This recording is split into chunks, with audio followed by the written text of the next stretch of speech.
I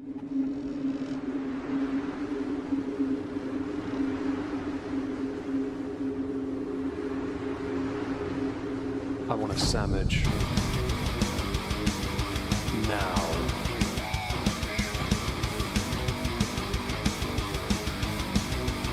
Oh, sandwich wench. Yo, wench. Sandwich. Now. I'm going to need a sandwich. A sandwich. I'm going to need a sandwich. A sandwich. I'm going to need a sandwich. A sandwich. A sandwich. A sandwich. I'm going to need a sandwich. A sandwich. I'm going to need a sandwich. A sandwich. A sandwich. Oh, sandwich wench. I want a sandwich.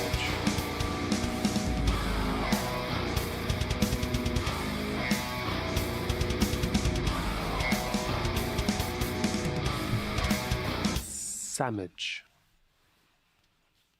If you notice a little boomer issue at the start there, you can thank OBS for doing the kind deed of the day by changing scenes on me. That was nice of it. Hello, everyone. Welcome to episode 6, of Not Worth a Cork. We are, well, Dave's actually just got here. Yes, Dave has literally just entered the building. He has literally just entered the building, yes. I'm going to quickly check something. Yeah, I noticed. Yeah, bloody go figure. All the images got screwed up. There we go. Sorry. I just noticed OBS did me a nice solid after I spent half an hour setting all the images up by jumbling the images up and then changing the scene on me while I was hitting live. Anyway, yes, welcome back to another episode. Do apologise for the technical difficulties there. As you may have heard, I'm joined by Dave. Say hi, Dave. Hello, Dave. I like you're in uniform, Dave. Yeah, well, I literally came straight from work. Although you are missing a part of your uniform. Yeah, so I haven't started pouring yet. No, don't don't give me excuses. Put your hat on. Look, I'm actually being responsible and saying my dad that I got here okay. The thing here is I now know your name. Yeah. Yeah, that's good to know. It's good to know. Anyway, hello Brian, hello Elwood, hello Orla. Hope you're all well. Hope you're having a fantastic Sunday. Sunday, yes. We are going to be going through a whiskey called Jura today, an island whiskey that Dave and I know reasonably well.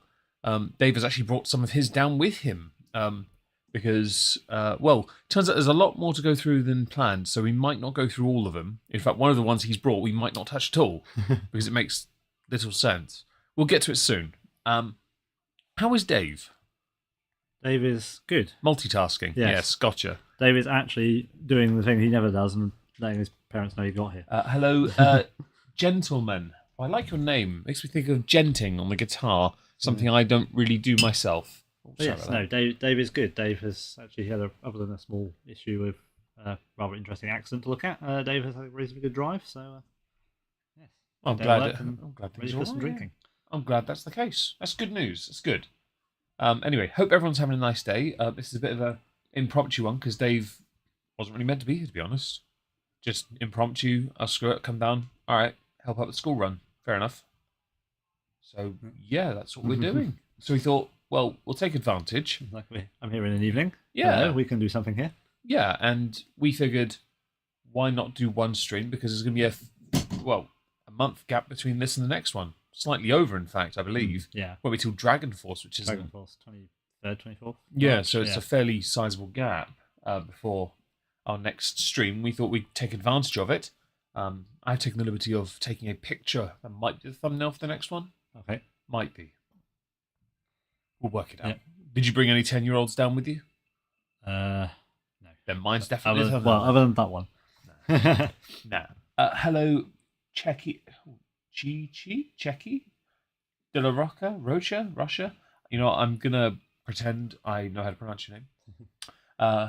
Ola, has Kyojuro... You have a plushie of some kind of Japanese name, I believe. I'm going to pretend I also know how to pronounce that. I'm glad you got a really nice drag. Oh, from your con, that's it. You went to a con. That's why. She went to a nerd event. Yeah. Okay. That makes more sense. Anyway, yes, we're going to be going through a selection of Jura whiskies because we thought it's a brand we know. We both have some. Yep. I have the most expensive one, but to be honest, it means naff all really. You okay? Yeah. Okay, cool. It means sod all really about being more expensive. It's just an age statement thing I did last year. But yes, we're going to be going through that. Actually, just not. Do you remember what got you into Jura? Or how you knew about it? I was thinking about this on the way down. So I was too, and I'm pretty sure I only know one time I ever really knowingly came across it. So your sign's very different to mine. Mine's the whiskey shop. Yeah, It would be the one I bought. Yeah. So mine, I was thinking I can't quite place the date, but I first came across it. So do you remember the TV show? They Think It's All Over. Yeah, it's a good show. Yeah, Rory McGrath. Yeah. So he did a comedy documentary type thing, Three Men in a Boat with Dara Breen and Griffiths Jones. Yeah. Oh no, come on, we came across it before then, sure. They went through Scotland and he had his own cask. He went there and got his own cask done. I think that's the first time I heard of Jura, but I'm not 100% sure. That's I not can't that remember when old. it was. It must have been before that, because I'm pretty sure we had Superstition before then. In which case, then it would have been when you got it then. Yeah, I was trying to think whether or Because not that was I was trying to place it as well, and and I genuinely don't ever recall coming across it or having it prior to my 20-something birthday. Yeah. I will check Discord and go find out and hope that OBS doesn't screw me over. For anyone who hasn't seen it, Three Men in the Boat and the various associated sequels is very funny. Very good TV. Do try and get hold of it. Some of them are on YouTube. 26th. My 26th birthday, it was my birthday whiskey. So it would have been when I was 26 years old for me. Mm-hmm. Although it's possible we came across it before as samples, because I don't remember what inspired me to get it in the first place. I went in there, I don't know if I went in with you or if I went in alone, because I don't remember. It was such a long time ago. It was a long time ago, wasn't it? Actually, you know what? I think hang on. I think I know. I went in with a certain housemate who had the Anok. The one who came down to the quarter cask, who I can't name. Name rhymes with bike. Yeah. Like. Psych, you know. Dyke. That's that one. Orla, fun and a better idea about how to deal with big one. Oh, fantastic. I'm glad you've had a jolly good weekend and an evening outing with your children. That's great news. I'm very happy for you. Yeah, so Three Men Go to Scotland was 2010. Okay. When was I 26? 2012. No. 2011? I was born in 86. Work it out. 96, 2006. 2012, yeah. I got the math right. Yeah, but hang on. What part of 2012? Because I'm right at the start. True. But that came out in 2010. Also, I would have gotten that just before I left Norwich. Yeah. So that's interesting because I don't know. I wouldn't have got it with him then, with the person that left, because he left in 2011. Unless we've got that in the wrong place on the list. No, it's 26. Because 25 was Talisker, 24 Fiddick, and 23 Morangi. Fair enough. I know the order because the next one was you. Yeah. Black Label Double, 27, and then there's a gap, 28. Yeah. But yes, I know my birthday whiskies. I've got a list on this one, in fact. He does have a list. Yes. I have a list. I was actually, no lie, considering putting them on a shelf on their own, a dedicated shelf, just so I knew my birthday whiskies were there. You did at one point have them all in one particular area, didn't you? I did, yeah. And we were having trouble fitting everything in, and that kind of went out the window. Well, if I did, I probably could do it on one of these shelves. You could have a shelf above the bar. Yeah, the birthday shelf. I could. Yeah, probably could just be like there. You never know. Maybe. Anyway, so I do think we came across it earlier than that. It's possible we had samples, because I don't know what made me want to get Superstition. I don't remember. No. But if I was 26, then it means you and I had to have gone. Yeah, we were doing Master Malt samples at that point. So I think that might have been when I bought the 20cl Lagavulin, because I didn't go any other time before I left Norwich. Because I didn't have a job. I'd lost my job, didn't I? 20cl, didn't you? Yeah. I'd lost my job. I had no money. So I bought a bottle of whiskey. That sounds No, it gets worse, because you bought a bottle of whiskey when you got a job that they then took away from you. That was the worst one. Was that one in the Lagavulin? I thought you got the gold. You got that that job. You were so happy. You got the gold, and then 2 days later they took the job away. That was a Novo. That was a year and a I thought half that was earlier. BT. Oh, I wish it was. That would have been funnier, wouldn't it? Because we were celebrating in the car. Yeah. No, I think might have bought the Lagavulin for that. Anyway, we're going to talk about Jura. We don't really know the specific date, but we do know, both of us. It's back in the day, a long time ago, in a galaxy far, far away. We're a little bit old these days. During the war. During the Great War of the Single Malts and the Emus. Sorry, Emos. Anyway, we both, when this was still a thing, we both joined the Jura Club. The Durax Club or something, wasn't it? Yeah, it was a weird name. Came with a badge, which I was going to put on my bar. I forgot to bring it with me today, actually. I got busy. Yeah. But we kind of joined, and it's like the Lafroig becoming a member. You get a square foot of Isla, which is obviously a honorary thing. Yeah. But you still get a square foot of Isla. I'll take that.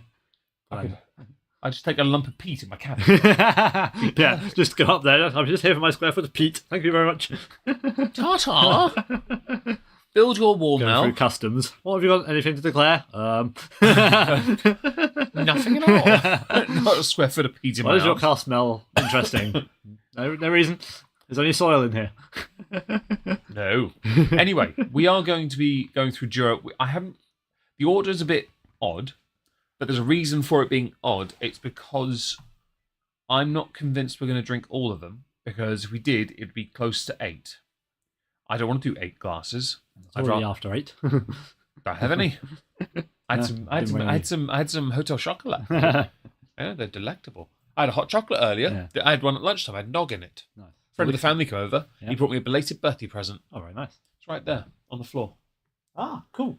So, how many bottles of Temnavulin Standard do you think I own now? I'm going to go with 4. Nearly. 3. I sent 2 off the wish list, but one went to my dad. I was thinking 3, but there's one behind the bar and there's one just there. Both of them in the fancy boxes. Yeah. And I also have another Grenache in the cabinet, which is the new box. Nice. Yeah. So the standard Grenache we'll have to finish at some point. Oh no! What a shame. How will we cope? I figured that I think of all the ones I've got, the Grenache can stay in the cabinet. We'll talk about that later. Anyway, we're gonna switch scene to here. We shall actually do what we're here for. This is a closer picture of most of what we have today. We have on offer the Jura 10, Jura Bourbon Cask, which is not in the picture, Jura Rum Cask, which is the far left, Jura Red Wine, which is the centre left, Jura 14 American Rye, which I brought mine from my bedroom from the stream whiskey because that's open, the other is not. Yeah, fair. We also have, I think, Jura Superstition, which is in my cabinet, top shelf behind the Nika 12. Uh-huh. And we have Jura 21 Tide and Time, which is on top of my cabinet in a very elaborate box and was bought with a story. The others don't have stories. Okay, one does the Superstition, but I actually don't. We appear not to remember the story very much. It's 12 years ago, isn't it? It's a very odd. Then drink 8 jugs. I mean, I'm not against 8 jugs of something, but I don't. Mm-hmm. I've got work at 6 in the morning tomorrow. I don't want to get hammered or have a hangover or anything. Got to be a bit smart, so we're going to be a bit careful and talk about them. Some of these will undoubtedly go in my book. I think 2 of them actually only go in the new book because a few of them are in the other one already. Yes. Ignore this. This is on the bar. There is a drink. They might have noticed it. Has a nosing cap on. Is that the one from your bedroom? It's been there for a while. I had that last night, the Far Class 15. Okay. That is the Seaweed and Aeon's 10-year-old. Ah. That's one of the 2 remaining entries in the old book I haven't put in. Yeah. So I poured a dram, so I'll take it upstairs tomorrow now because I'm not doing that tonight. I don't want to. I think that will be overkill tonight with the. I don't want to. No, I don't want to take it upstairs and maybe drop it or anything. Yeah. I don't want to do that. So we're going to start with Jura 10, but I don't know. Did you bring your Jura 10? Yeah, I was then going to ask which Jura 10. Well, that's the thing.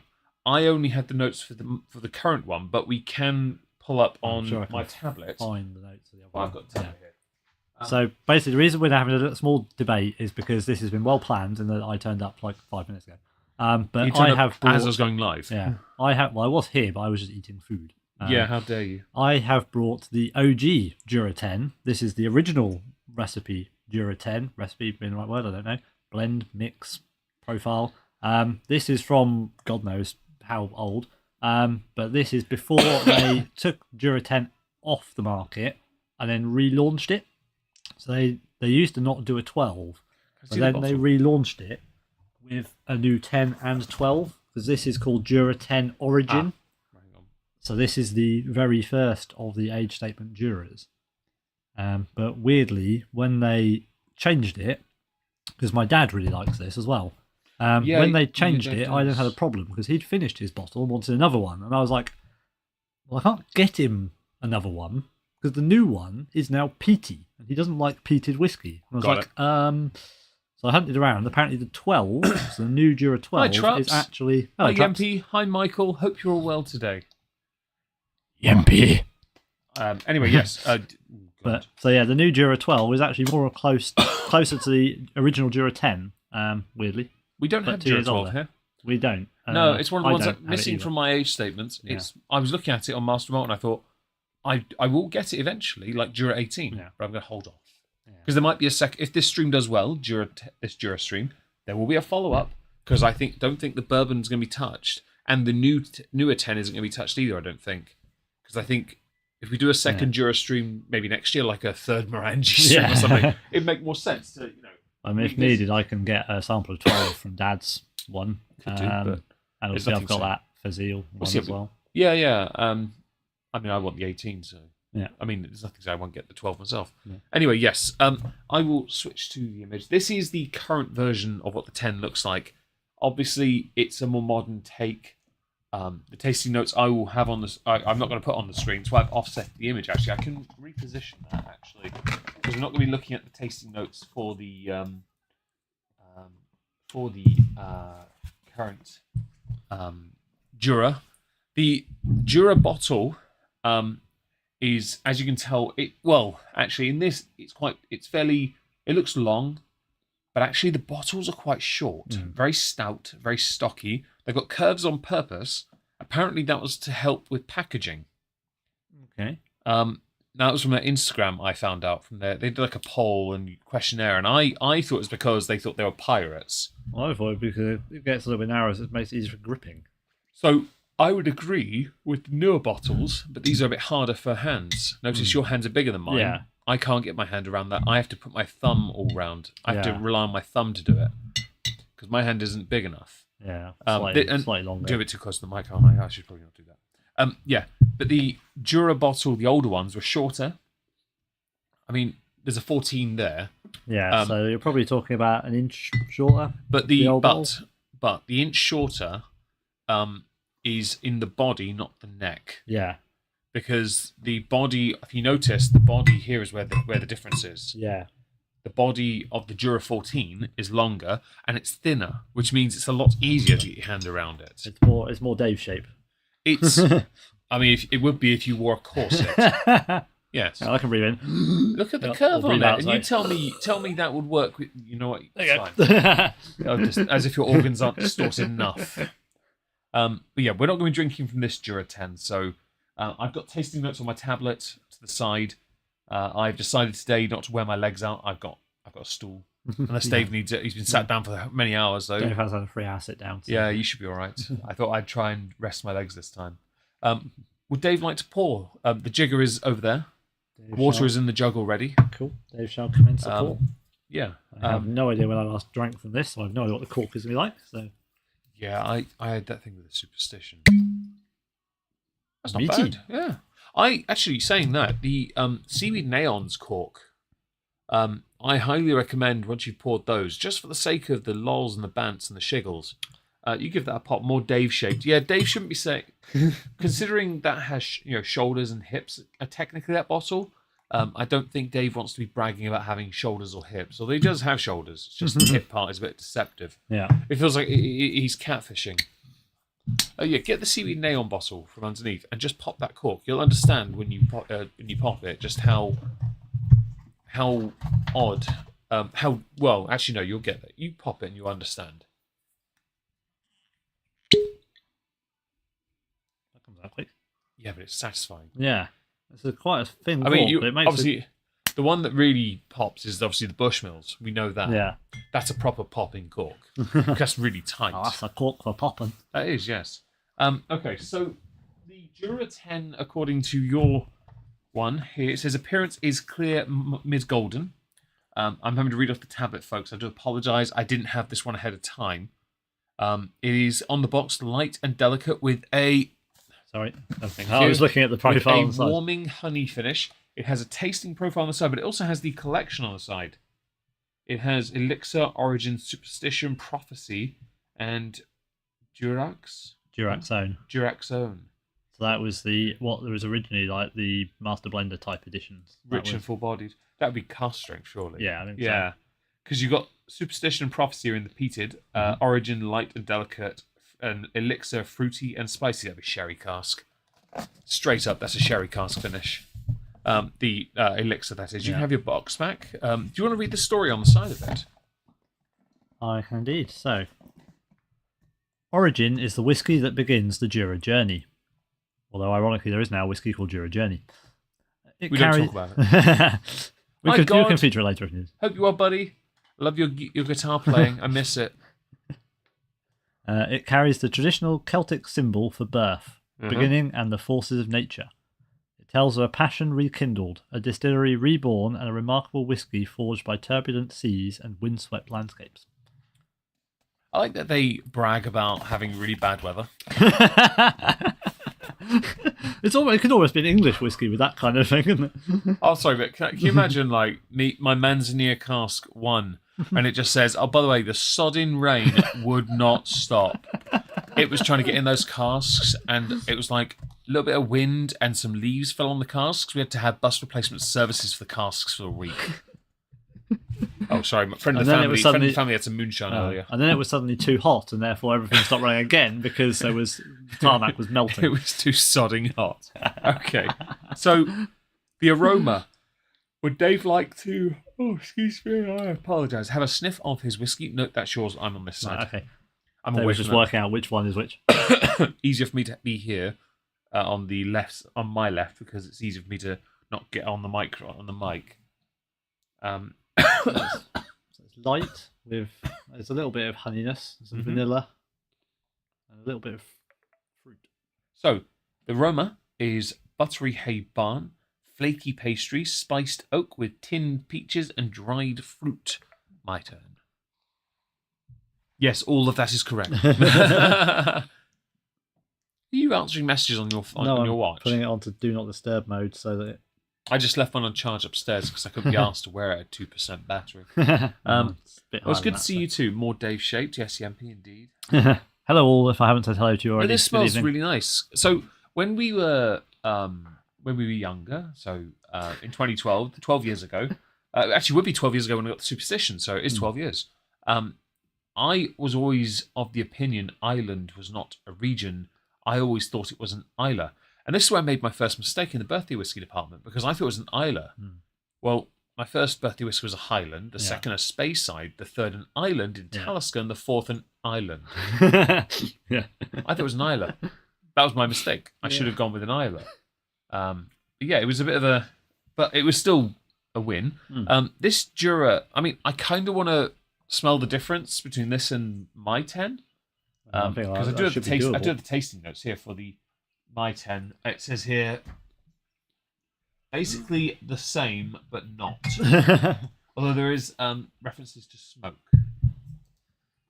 I have your 10 not here. No, fuck that. It's not open. There's no point, is there?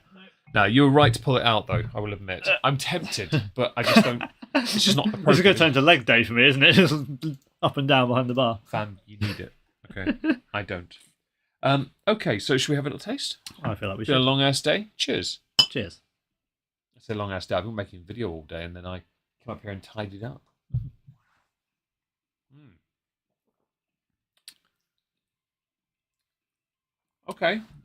Okay, this is actually a bit dry. Yeah. Oh, okay. Well, actually, no, I've said that. I've read that. Yeah, okay. It's quite sort of dried fruits and... Bit spice. Yeah. It's got a little bit of kick in there. Clove or something like that, maybe. So, it says here on... what website is this? This is Difford's Guide. I have no idea who they are. That's who we're using because I couldn't find Master of Malt with it. So, it says here malty butterscotch, honey and dark chocolate with dried apple fruit, lemon zest, dry oak and cinnamon spice. The finish, the aftertaste. So it doesn't say finish, aftertaste instead. That's a bit of an odd one. Aftertaste, so we go. It's maybe not pro review here. Although I'm sure with 10 seconds, we've got a 10-second thing we can do that with. Lingering malty croissant and dry cinnamon, spiced oak, easy and very approachable. So apparently we are drinking a prostitute. As long as it doesn't charge us £500 a go. How do you know what they I charge? don't know, it was a rough estimate. I'm pretty sure Sam Seaborn uses that as an estimate for how much Laurie is. Oh, right, She's well. more than that, I think, actually. I didn't realise we were going to get into the West Wing conversation now. Very well. We can do that. But, of course, what is the right price for a hooker? By the way, for those who are watching, don't forget, if you enjoy, to smash the like. It really means the world to us. It helps us out. It encourages us and enables us to do more because we need validation through your participation in the like form. Thank you. Continuing. So, what do you think of... You've had the other 10-year-old Jura, haven't you? No. No? No. But you've been told it's not... But haven't you and I had this discussion where we've said it's apparently not as good? Yeah, that's purely based off all of the reviews and everything to try and find... Well, that's like Tamnavulin gets that as well, doesn't it? Because it shut down for a while when Glenlivet owned it. And they sold it, and it gets crap for being too sweet. Yeah. There's another one that shut down and reopened, and people say, "Oh, Johnny Walker." Several of them. Green, Port Ellen's now reopening as well. So who? Port Ellen, their distillery is now reopening. Yeah, so that's I'd heard about that. Port Ellen have brought out a 40-year-old though. That's insane. That whiskey. The thing is, they're coming out kicking and screaming. It's like we're going to take away attention from the standard and do that. Yes. Okay. All right. So, what about the standards? So to an extent, okay, there's a discussion about this actually, where some distilleries, what they do to match supply and demand, they will introduce a lesser version, either a very low age statement or a non-age statement whiskey. Yeah. They'll do it to meet supply and demand. It will be inferior. Yeah. The best examples, Lafroig Select. Yeah, Lafroig Select. Okay. Talisker brought out Sky and Storm. Lagavulin did the 8-year-old. They do the 8-year-old, right? Jura have Journey. They had Journey. I have Journey, don't I? I have. I think I have. Well. Don't I? There we go. Go on, down you get. Come on. Don't sort your core out while you're at it. Red wine, 10. Whatever that one is. American rye. What you've got behind here. No Jura Journey. My mistake. I've got the Journey and I've got the Winter. Oh, I don't care about Winter. No. But that's another thing with supply and demand, isn't it? Yeah. You will bring out something easier as a point to... And now Old Pulteney's done it with one called Harbour, solely because their standard is a 12-year-old. Okay. Singleton Malt Masters. Yeah, I think Ardbeg did it as well. I think they've got Wee Beastie. That's a 5-year-old. Rather than the age of 10, yeah. 10's the standard, yeah, absolutely. And that's what you do. Glenlivet Founders Reserve. Obviously. Yeah. And I don't think it's a bad whiskey anyway. None of them are really. Walker Gold Reserve. Yeah. Okay, well, there's always an exception to prove the rule. But yeah, every distillery will bring out, if they have a standard whiskey, it's an age statement, they will bring out one that's not. Jura did as well, because they're very popular. They brought out Journey. That makes sense. It makes sense. And even if it is inferior, it is still very much a core part of their range. If anyone has questions, by the way, do engage in chat. On the flip side of that, go on. You could say Hibiki. Now, Hibiki Harmony. Yes, they've done the same principle, but actually... I'm going to forgo the other nationalities on purpose. Oh, okay. I'm not. No, you can mention it. I think it's right to. I'm going to forgo it, though, because in the context of Scotch, it's something complete... the way they produce it's so different. That's why I was going with Japanese, because actually it's not. The way the Japanese produce it, it's why they don't have to have the E, is because they produce it the same as Scotch. Well, I mean, yeah. I think you don't get age statements much with the Indian whiskies. No. In fact, a lot of nations don't do it. That's a lot to do with the maturation, though, isn't it? It matures so quickly. But that's still a part of the point, though, isn't it? That they can get away with what we can't get away with. And that applies to English whiskey as well, although a lot of our distilleries don't do age statements. No. And there's a point to that as well. It's very interesting, really, Lakes, because... Cotswolds, I don't think they've got any age statements. Cotswolds do a peated. Has my attention. Yeah. I've not since the English chapter 6? 7 and 11, I think, were the peated ones. 6 was clean. 6 was the clean one. 11, sorry, 11.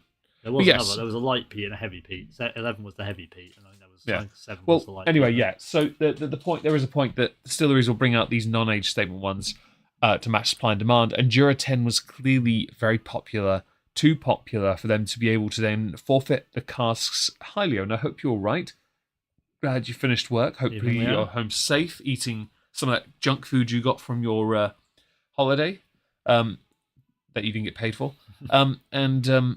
So I think with the supply and demand, the problem that Jura, many distilleries have is they can only produce a finite number of casks, which is why I mentioned the story being fascinating on the side, because basically it's just an indicator of crap weather. Yeah. But in Scotland, they need all that water because they need it for the whiskey. So it makes perfect sense. And they're an island, of course. They're in the North Sea. Basically, Jura, the Isle of Jura is basically the distillery, the people who live there and work at the distillery, and some sheep. Sounds like Roxon with that company. What's the company that runs Roxon? Roy's, yeah. It's just Jura is Roy's. But yes, I think it's a fun. If they can only produce X number of casks, then they're going to have some that are age statement and do the age statement stuff, but reduce that output to then allow for them to produce something based on a flavour profile, which is very important because that's what a lot of Americans do. They don't do age statements; they do flavour profile. Yeah. Maker's Mark does it. Yeah. It's just a flavour profile. And I think that's very important to be consistent because that means some will be older than others. Yeah. Okay, I like that. Give me a flavour I want. Yeah, you could, depending on how the barrels mature, you could have a 3-year-old whiskey that ends up basically the same as a 6-year-old whiskey. Oh, well, fantastic. I hope you get home safe at least. I'm going to do the 10-second rule, if that's okay with you. Okay. You can do it on your watch? May as well. I don't have one on me and I can't be asked to use my phone. My phone's charging and I'm playing music on it. Do let me know. Yeah, when you're ready. Mm-hmm. Yeah. So 10 seconds probably isn't a lot of time for me to actually fill with anything useful, so I'll just tell you that there's 1 second to go, and we're done. A lot more oaky spice, but there's a more prominent honey quality to it. Finish is lingering. It's warm. It's good. It's a lot warmer on the linger, like to build finish. But it's quite nice. I like that. I will admit, I do like the older bottle shape. Part of me would, because you can buy the old bottles on eBay. Yeah. I would buy it just to put my 10 into it. Because it makes sense, you use it. It's like my Superstition. If I could get the box for it, I would buy it on eBay. I really would. Yeah, the box is quite nice. Yeah, but I went through a phase. We all know that. And I made mistakes. It's the same with the guy. There's a guy who does decorations at the pub I clean, and he admitted himself he regrets throwing away some of the boxes he threw away. I do too.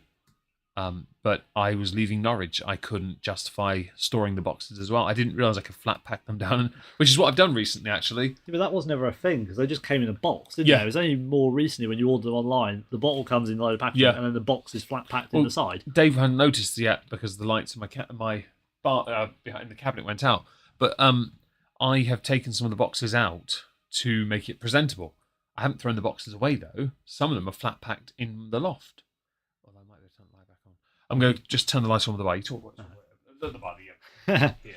So, but yes, I've basically always kept boxes. There's very few that I've thrown away because I like the whole package of having the bottle and the box. Sometimes, obviously, that can add to the value. There are some whiskies that the box is of such a decent design that actually adds to the value of the whiskey. So people buy it for the box. So I put my... I'll come nearest the microphone. I have put... Don't worry, David, I'll tell you, it's fine. No, don't spoil it. Leave it back. Okay. I put the English Chapter 12 box flat pack in the loft with a box. I put the Glenlivet 15 box. The Chivas Royal Salute 21 box is actually behind all those up on the top. So it's a very short bottle. But on the shelf of presentable stuff, it blocked the Mortlax. So I thought, collapse it down. Yeah. It makes sense. The Dalmore 15 box is in the loft because the 18 box is fancy and the 12 is a pedestal. Yeah, the 15's just sort of standard, wasn't it? Yeah, it's a cardboard box. It was also crap, to be fair. I basically and the Crown Royal Barley Edition collectible bottle is out of its box. It just looks, it's easy to, and the celebratory Johnny Walker bottle on its own because it's just, you can see it on the collection shelf. Those boxes I kept, some of those were for collection pieces. It made sense. I'm not getting rid of them. They're just stored. Yeah. But I thought I'd do that because it made it easier. Does Dave do his due diligence? Of course he does, Michael. In fact, he'll do 10 seconds now if you like. Yeah. I won't count for him. Ever since I bought a box for a particular Nintendo new 3DS, one of my kids just wants to collect boxes, not necessarily what's in the box, as long as they can have the box. To be fair, I have my Nintendo Switch box. I have an old Game Boy box as well. I'm very fussy about this kind of stuff. It's as I've gotten older, I've realised just how important it is to hold on to them. For example, my January treats, of the 4, 3 of them are in their boxes still. The second one is not, but I don't intend to collect it, so it doesn't matter. It's actually in a very presentable wooden container that even Dave has one of. He has the sister of it. Well, technically the wife, actually. Yeah. If I'm Muspelheim and Surta, you are Sinmara, the wife. Yes. Congratulations. Well, it does make sense. Apparently I have a temper, but a really cold heart, whereas Dave has a heart and is cold. Which is somewhat true, because he stood right next to the bloody heater. Yeah. So I guess he is Sinmara. You can call him that now, and he is, yes, Niflheim. Although he does like it warm, so that makes also a bit of a contradictory sense statement thing. Yes. Anyway, yes, we are... Dave has done his due diligence. Good gods, the amount of money on Pokemon stuff between 3 of them. As long as they enjoyed themselves, it's all that matters, Orla. And you too. I hope you all had a glorious time. Yes, I really am glad you guys got to go. You like alliteration. Does Dave do his due diligence? Oh, right. That's good. I like alliteration. We did that with a Welsh whiskey stream.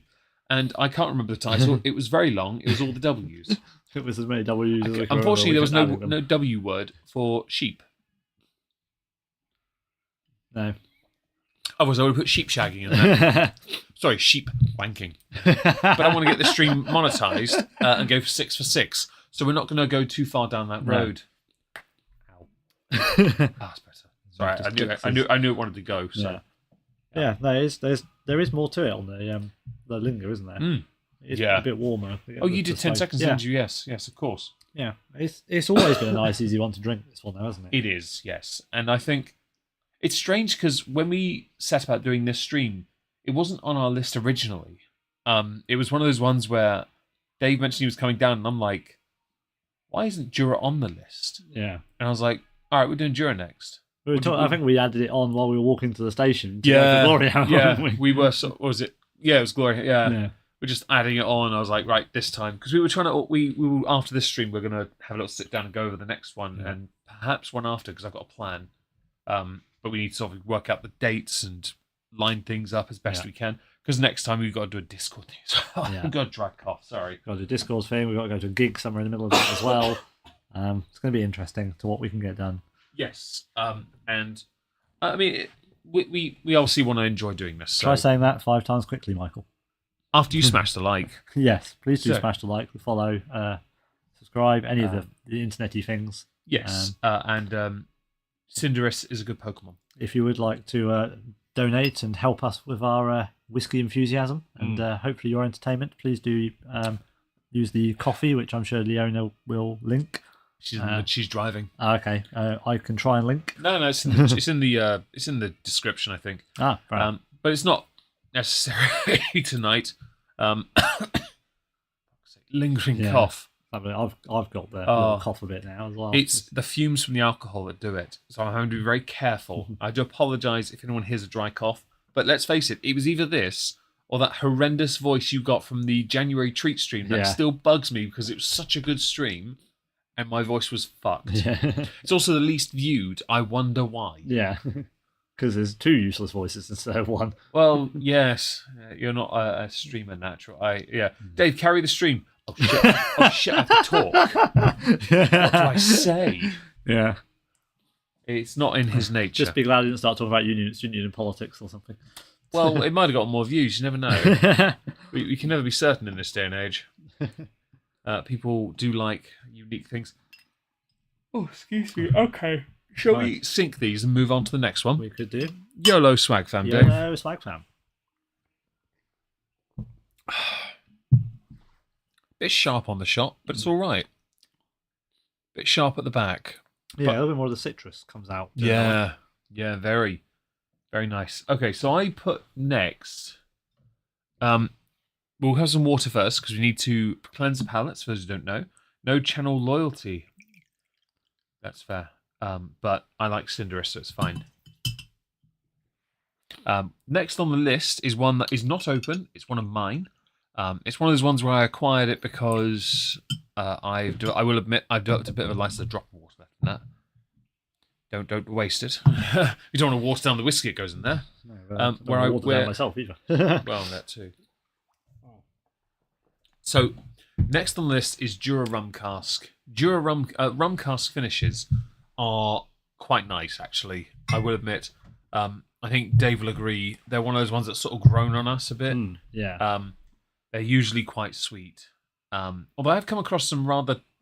I saw in the pub today a different shaped bottle of Captain Morgan's for a... it was a black spice rum. Okay. And I was like, wait, what? You've got my attention. I'm not really a Captain Morgan's guy. But you got my attention with the black spice rum. Different, yeah. Yeah. It's a shorter, stout bottle, like a Bruichladdich shape. Oh, just because you mentioned Bruichladdich, reminded me. Dad had a lot of fun trying to pronounce Bunnahabhain on the phone. he wanted to thank you for the birthday. The Bunnahabhain. Yeah, it was like the Bunnahabhain.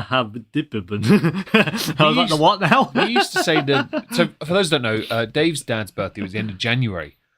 I, for the second year in a row, decided I'm going to embarrass his dad by buying him a present. I also got his mother a present because I didn't get her one last year.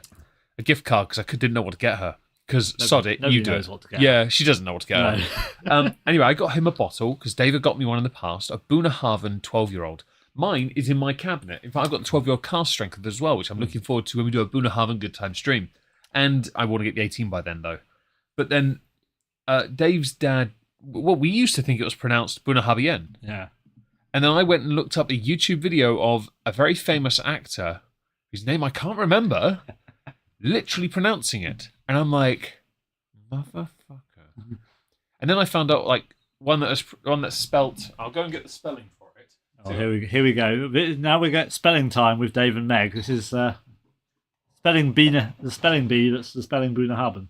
Well, I'm not going to go with the other one. No, this one is the entry level. This is actually another age statement thing. Bunnahabhain standard whiskey is a 12-year-old. Sherry cask finish, beautifully sweet, no peat. But because of supply and demand, they brought out one that's spelt S-T-I-U with an accent over it, I-R-E-A-D-A-I-R.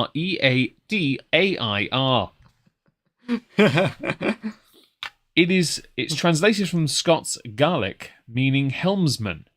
And yes, I said Gaelic, not Gaelic, because they like to say it differently. It says here, rich sherry aromas of fruit, nuts, and spice. Now, I got Dave to get my dad this for Christmas 2 Christmases ago. You did, yeah. And then last year I got you to get him Bruichladdich, because my dad doesn't like Isla whiskey, and I was like, get him Isla whiskey. So we've started on a theme of finding him Isla whiskies that he can drink because they're not peated. I might have found another one, but unfortunately I haven't found one that's affordable. Kilchoman. Yeah. But the only one I could find that was unpeated is £200. So I'm trying to find. They might have younger ones, like the standard ones. That might be. Home Now I Has Foods, fantastic. Anyway, S-T-I accented U I-R-E-A-D-A-I-R, pronounced Sturada. Yes, it's. In what universe is that? You know what? It doesn't matter. I have a bottle of the Sturada because it's. I have a collection of Bunnahabhains, and it has to be in the collection. Let's just be glad there's not 4 L's and 2 F's and 7 N's in it. It's not Penderyn, it's not Welsh. It's fine. Although if they do a Rod Gilbert one on purpose, I hope they call it the Rod Gilbert, and then underneath the name of it is 3 D's and 2 L's, the Welsh alphabet. Or it's just called the Cagoule. Yes, the Cagoule. The Cagoule. Or maybe it comes in a box with a Cagoule on it. Oh, there we go, the marketing thing. Send that to Penderyn. Freud just brought out one that's, they're bringing out a 10-year-old. It comes in a rubberized Wellington boot, but without the boot. I put it on the whiskey server. I haven't seen. It's not. It's basically the shape of a Wellington boot, but you can reuse it. Nice. I want it. That sounds awesome. I want that. It's not my Talisker dry bag. I'll take that on the boat this year, Talisker. I'll put all our cans in it. Yes. Yeah. I'll bring a little whiskey sample. Right. You guys are drinking rum and cokes? Peasants. Anyway, rum cask Jura. I've got tasting notes. Dave is going to crack this open. It's never been opened. It has not. No, Dave's got to defoil it. Yes, he's got to. Oh, well. De-hood. Oh, that was a bit disappointing. You tore it off. It did. It ripped part way. Yes. Anyway, before we continue, smash like. Thank you very much. Oh.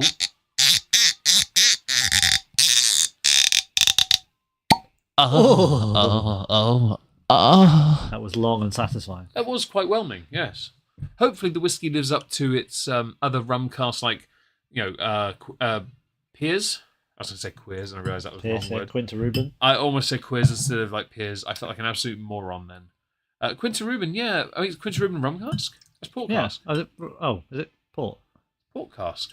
I knew it was different. Oh, port. Sorry, I knew it was not. You know what? You were right, because I almost misspoke. I think you might have gotten the word from me when I nearly misspoke. But yeah, no, rum cask. Tullamore. Yeah. There are other rum casks we have.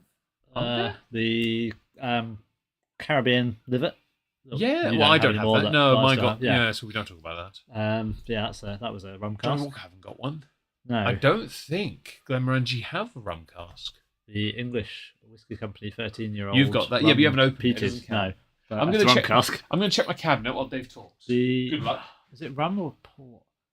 The Starwood that I haven't opened yet. That's something, but I can't remember if it's a rum or a wine. But yes, I like the fact that they've tried to make it look like tropical with the labelling as well. It sort of looks like a jungle on the label to try and suggest that it's something different. It says smooth and creamy with layers of tropical fruits and gentle spice from hand-selected rum casks. So we have had the labeling says. Rum cask finishes. And Glen Scotia. Sorry? The Glen Scotia? Behind the bar? Yeah. No. I was about to say Oban, Diageo Special Release 2023. Yes. Talska did one in 2020, which I wouldn't mind getting for my collection. Was that a special release? Yes. Oh, okay. It's one of because I would like to get it to go with the set. Yes. There are rum cask. The best and most easily accessible one is the Tullamore, solely because of how easy it is to get and because it's really nice. Other distilleries do rum cask, but I would argue if you're going to go with that one. It's no age statement. It's Irish. It's Irish. It's smooth. It's a screw top. Very easy to get in. The intention is not to close it again, of course. Yeah. Yes. Rum cask is nice though. But I would highly recommend. I'm surprised Tam de Voulin haven't done that yet. Yeah. And I'm surprised Morangi haven't. They've done cognac and Calvados. Perhaps that's the next one. Amontillado. They've done sherries. Yeah. Rum makes sense. Perhaps that'll be the next one. Maybe, yeah. Unless one of the other ones that like the tribute the Alta de Spios or anything like that. They got the Malaga. They got the they got Cognac 13. I don't know. Maybe they have. You have a lot of random ones, don't they? They do, and they're harder to get hands on. Okay, well, let's have a sniff of this before we pull up the tasting notes. A wee snifter.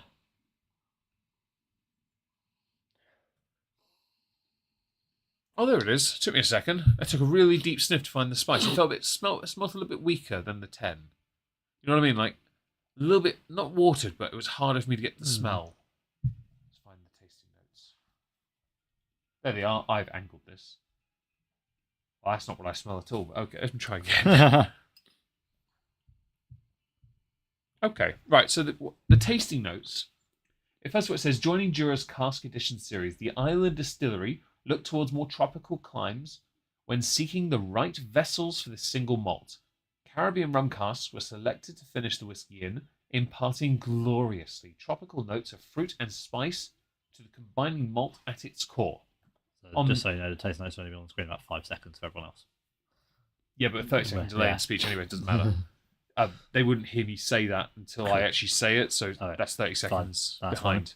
It's fine. Toasted oak, coconut flakes, candied nuts on the way for peaches and sweet clementine. So I'm going to give it another sniff because that's a lot different to Tullamore.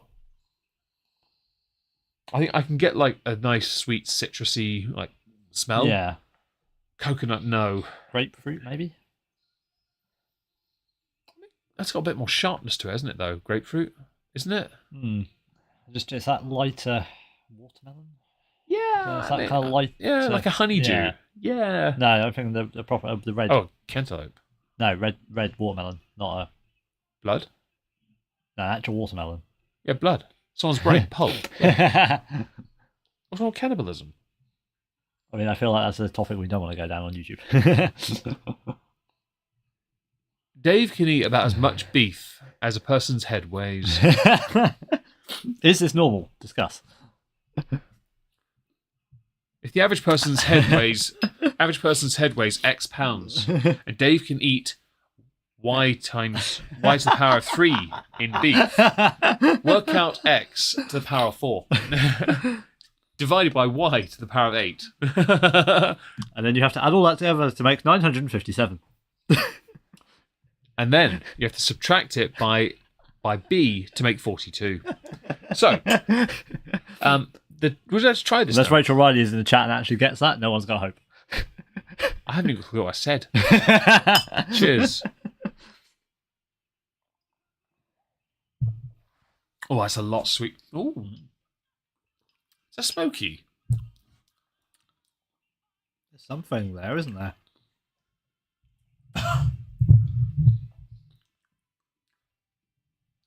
There's something smoked about it. Unless it's like a charred or dark rum cask, a charred cask or something. Tasting notes don't say it. That's really interesting. Are they the Master of Malt tasting notes? Yeah. Let me see if I can quickly find. Yeah, find something else. Because that's interesting. Because I don't have the box. Because again, I went through. No, actually, Deboxed. to be fair, I threw away the boxes because they were at the front of the cabinet.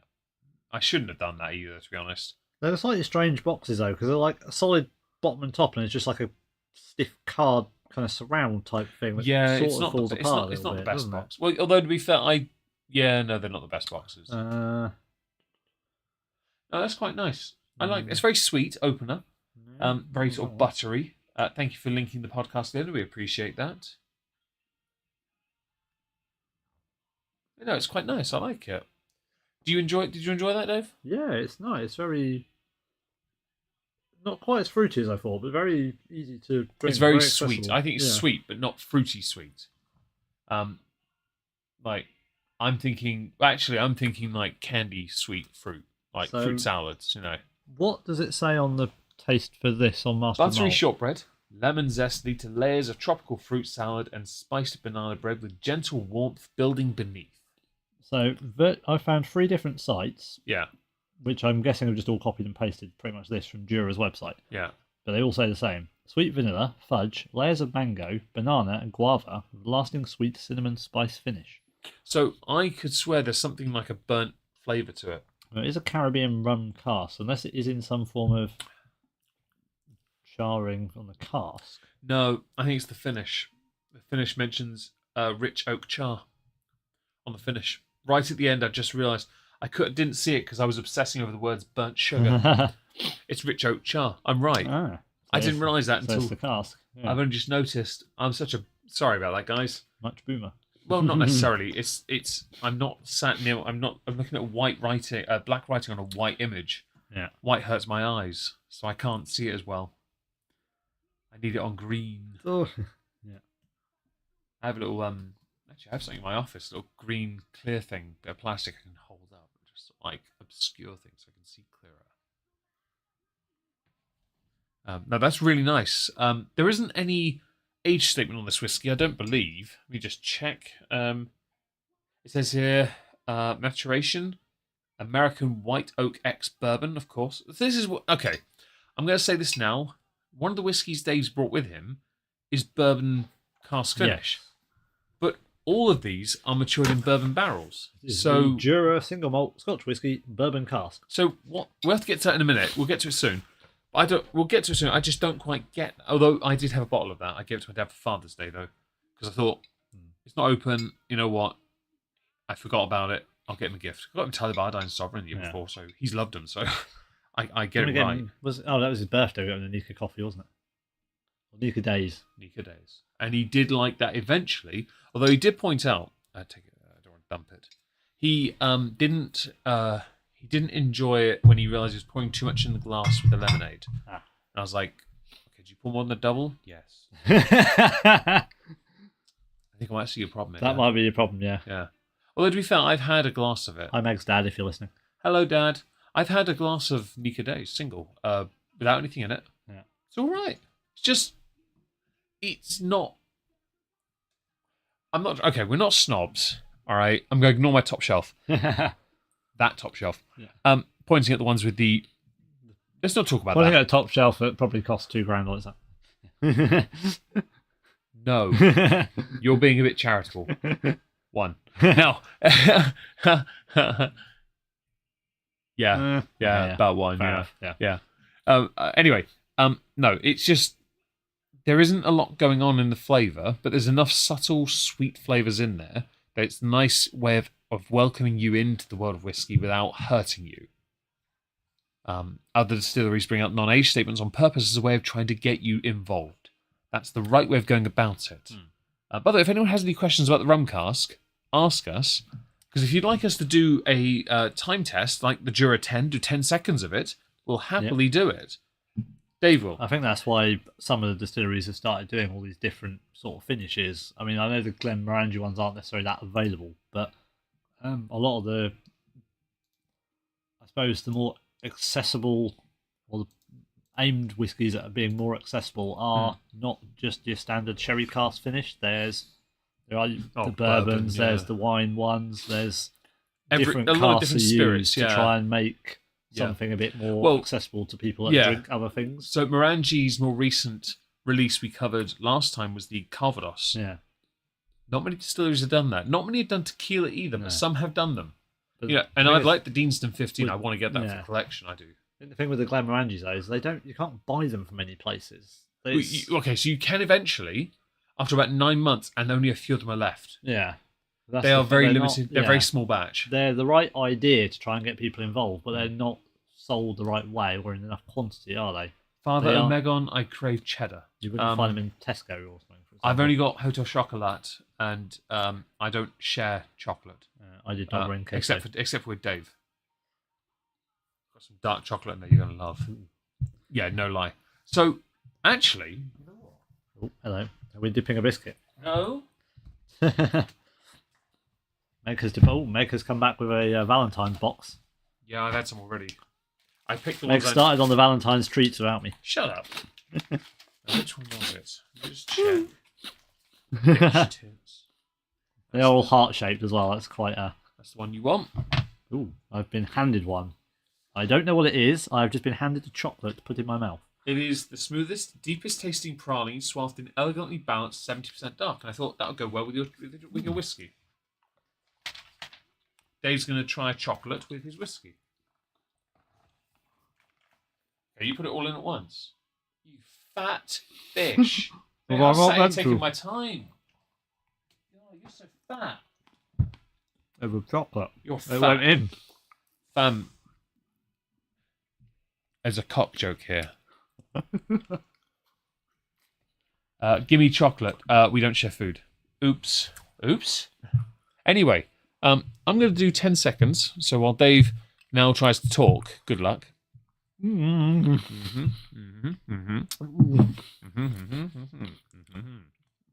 I gave up. It might be silence because Dave had a mouthful of chocolate. Do a mouthful with that in your whiskey. So I'm just going to say, even 5 seconds of that chocolate. What are you doing? I'm trying to get the chat back up. Give it here, you donut. Everything I click just minimises it. Yeah, I clicked that and it minimised it. There you go. There we go. You boomer. You clicked exactly the same thing I clicked, but it minimised it for me. Stop faffing with the chat. Boomer. Bish, you better. That's smooth. Yeah, it is, isn't it? If you hold that longer, that's even better. Sorry. The chocolate smooths that out really well. It's dark chocolate. You expect it from dark, don't you? I expect a level of quality with it. Yes, and especially from a hotel chocolate. Well, yes, I haven't got much. That's the only thing I've got left. I have. Oh, I ate that the other day. I was going to say I Rocky Road bar, but I ate that for lunch the other day. Yep. Yeah, I saw. I may not have any more hotel chocolate. I get paid this week. I may buy some. Other than the hot chocolate that's still here, that I'll have to take home with me this time. It may not still be here. Talking about your face. Is there enough for us to have one tonight? I'm not having one tonight. Oh. I have one at lunchtime, but you can have one. I had one at lunchtime. I was bored. Dave is out of hot chocolate. Apparently. No. There's some dark. Oh. You're fine. It's some Noggin Kindleman. Take your Kindleman home. Yes. If you leave it here, I will drink it. Well, as it was only a fine. week I have a nutty caramel brownie. That's disgusting. So we don't need to know that sort of information, Leona. Honestly. TMI. Yeah. This isn't a FOT stream. This is. Isn't "Gimme Chocolate" a baby metal song? It is, Brian. I like them. I like the song Megitsune. Megitsune? Yeah. They've done a few songs I quite like. I'm not the biggest baby metal fan, but some of them are really catchy and I'm quite fond of them. Although I think Love Bites are better because they actually play their own instruments. They were on to support Dragon Force. They were, and we didn't get to see them live because you were eating your dinner. We missed No, we missed McCrockland and Hutch because they were right at the start. Yeah. And we missed virtually all of Love Bites because we were just too late. Yeah, it's because I got from work, didn't I? Yeah, you were running real Yeah. behind. It was just really shit timing. That's all it was. Yeah. Spoons. We was saw all right, some though. of them, and didn't some of them They came on join Fun in Simulator. with? Well, yeah. the two guitarists did Fun Yeah, Simulator. and Yeah. one of the other songs. Like, did they do Fire and the Flames with them or something? They did another one with them as well. I thought. No, just the one. No, Herman's not going to share the stage with them for his good song. They posted about their tickets the other day for the venue. A lot of them signed up. Looking at it, they put a star for Amaranth headlining. There's only one show that Amaranth are headlining. So I looked at this for Glory It's all Hammer. Dragon Force. I looked at this for Glory Hammer, and Beast in Black's Instagram did confirm my suspicion that Beast in Black did headline most of the mainland Europe shows. That's not a bad thing. I did tell you that they are bigger in some other countries. They will share that. Yeah. Amaranth are bigger in Sweden. That's their main. That's their home. That's their home I country. think that is the only one they're headlining. That's their home show. That's why. Yeah. They will play their home show. It's like Glory Hammer But did here. I assumed there'd be more. It'd be shared out more, but there's literally only one show that Amaranth are headlining. Dragon Force are a bigger band. Straight up, they're bigger. Hmm. Even though they're on decline, they're bigger. Anyway. You'd think if they're doing like 4 shows in the UK, well, actually they're not, are they?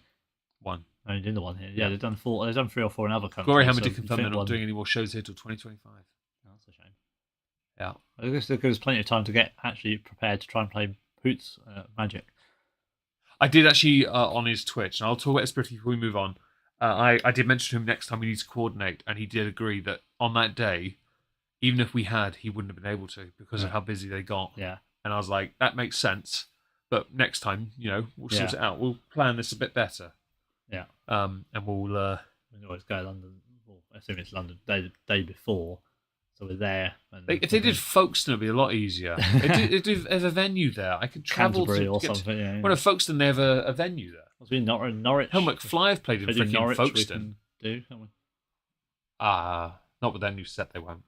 Anyway, No. shall we continue? Because we need to. Yeah, we're going to have to remember we're starting an hour late, don't we? Okay, I wasn't finishing mine yet, but all right. YOLO swag fam. We're only an hour in. You're all right. Dave's YOLO swag found. What does he think? I think I've still got residue of chocolate, so I'm not quite sure I got the full effect of that. I don't know if it's the dark chocolate or it was a little bit more bitter on the finish. It's very nice though. There's still a nice fruitiness to it. Do you think, like, you've had the Tullamore rum cask? You've had Caribbean Glenlivet rum cask. Yeah. We've had a few rum casks. Do you think it sits there nice? I think the Scotia's a lot soft, a lot nice. I haven't had my Scotia, to be fair. Not since the sample, but I was so impressed. Stole from the pub. No. That was that. Or was that double? That was that that litre bottle. No, the one I bought was when I got a sample of in the whiskey shop in August. Yeah. Remember, I got to try it and I told you to have some as well. And then I bought a bottle. I think you got your dad bottle, didn't you, for his birthday? Or did you get a double for his birthday? Yeah, that's what. Yeah, I got him the. Because I told you to get it. One of us got in the boot. I don't know which one. I got Boonhaven. One of us got in the Boonhaven. One of us got in the Glen. Yeah, I got Boonhaven because I thought it'd be silly for you to get him that after you got it for me. I thought it'd be a bit nah. Also, your dad did thank me for getting him Boonhaven, so that pretty much gives it away. You got in the Glen Scotia. Interesting region. Okay, well, I'll YOLO Swag Fam. Clink. YOLO Jenkins. Also, since we're talking about my dad, update is I will be getting a bottle of Penderyn Patagonia because they couldn't find anything. So that will be the holiday whiskey. And after I've embarrassed them 2 years in a row, Dave made no mention of the fact that I would get one either, which means they've clearly forgotten me, and it's okay. It's fine. No, that is slightly bitter on the finish, but not bad bitter. Meg has not had chocolate, so... No, I was eating right chocolate notes. before this. The AI overlords have bequeathed a strike unto me.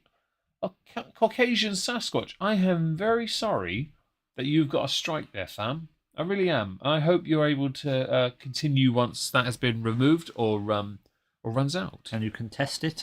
But while you're contesting it, dealing with that, smash the like. Yes, do please enjoy our content. Like, follow, share, subscribe. Yes. All the things. David, I appear to require some liquid refreshment in the form of water. We agwaring? Agwaring, yes. I'll take a little agua.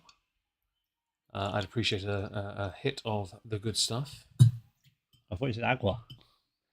That's what I said. I do like water. Fair, you do like water. Yeah, I was about to say, I do like water. I'm still very disappointed that I put water on your wish list and no one bought you the water. I genuinely thought as soon as that and the nothing. Genuinely, I thought when I put those two on there, they would be bought. Yempi did say she was considering getting me the nothing, but then didn't want to actually spend any money on me. That sounds about right for Yempi. Yeah, because she's cheap.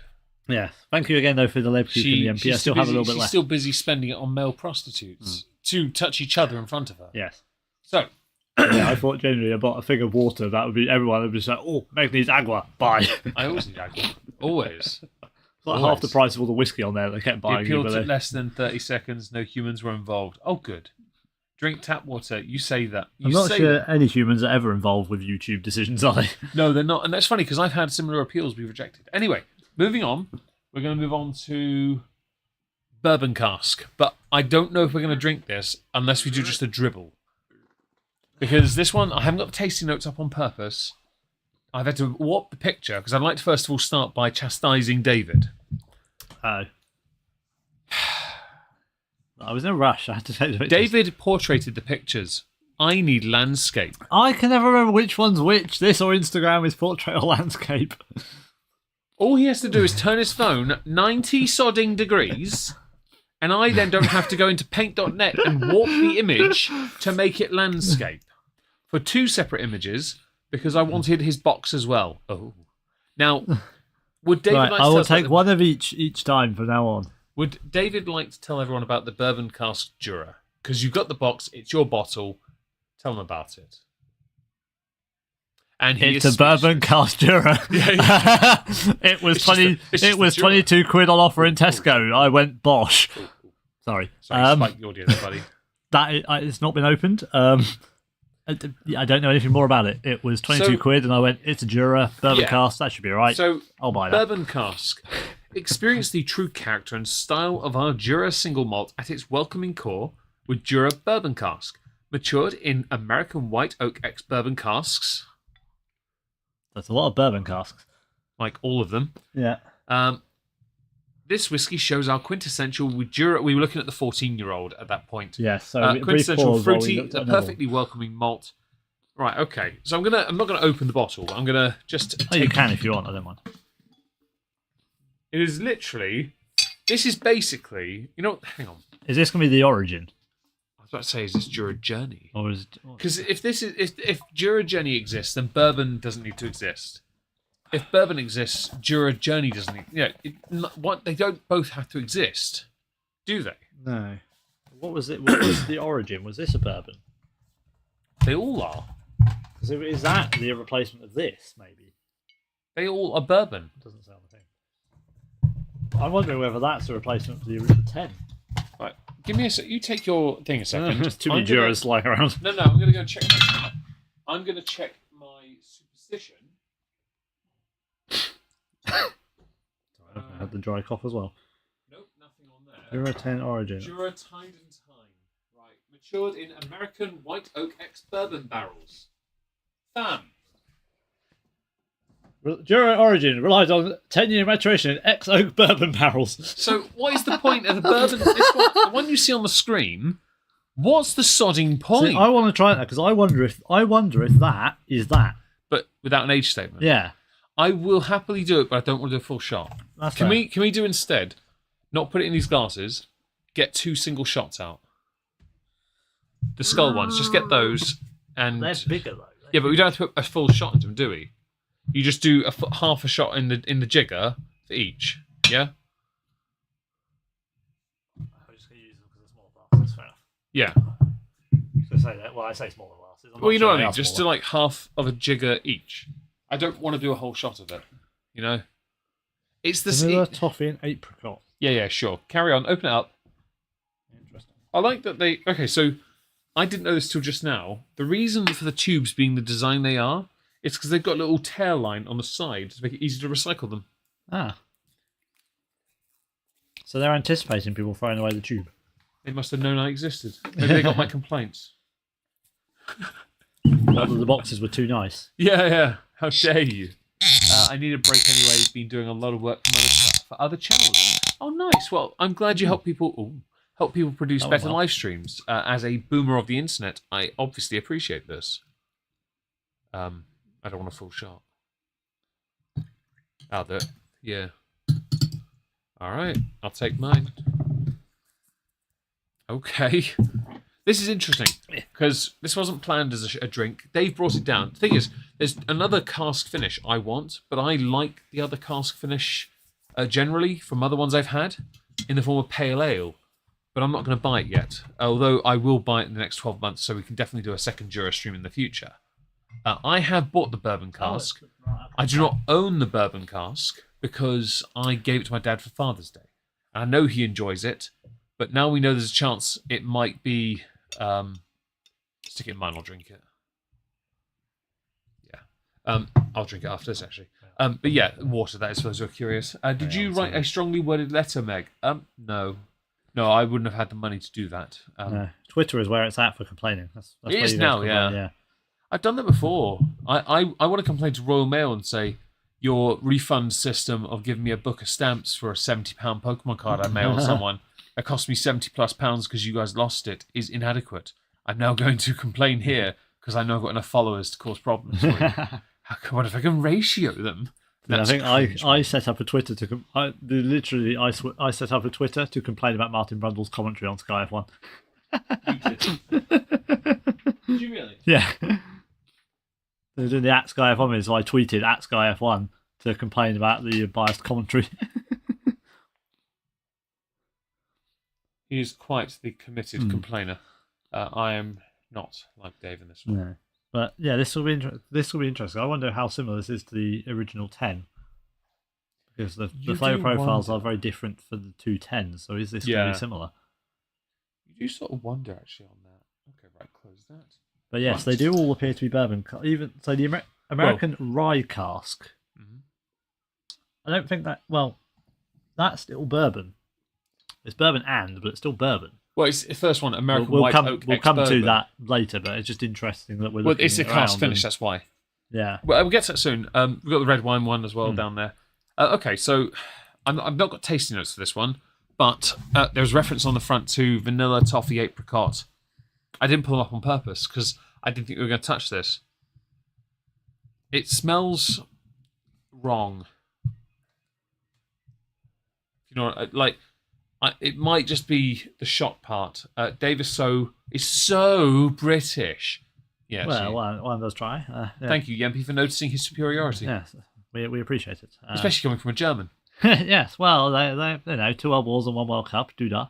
You said that incorrectly. It's 2 World Wars and 1 World Cup. Do that. There you go. Pause and effect. Sorry, my bad. Yes. Right. Welcome. So I have tasted it. Most people prefer to see things move on the screen when watching it. That's fair. I am too slow and boomer to do that. I just have hotkeys because haven't improved enough yet to do that. We may, in due course, have some form of camera feed that might show the bar. There will be that because we'll have myself be slightly further removed from the bar, but that won't be till later in the year, I'm afraid, because it's a cost thing. Yeah.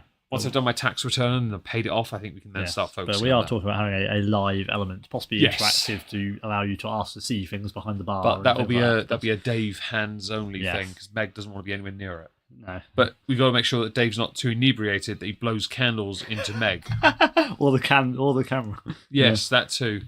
Right. So, Jura bourbon cask nose. Toasted coconut flakes and oaken vanilla with a touch of butterscotch in tow. And the reason I paused was just because Meg was having a really big sniff, so I thought I'd let him have a sniff first before I read it out, see if you could pick anything up. I can't get any of that. I'm going to have to go straight to the taste, because I'm not quite getting any of it.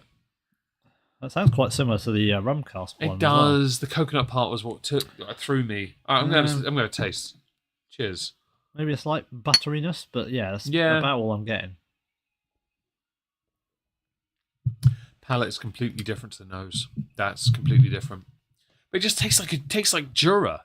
So would you like to know the palate? I would assume it just says Jura. Close.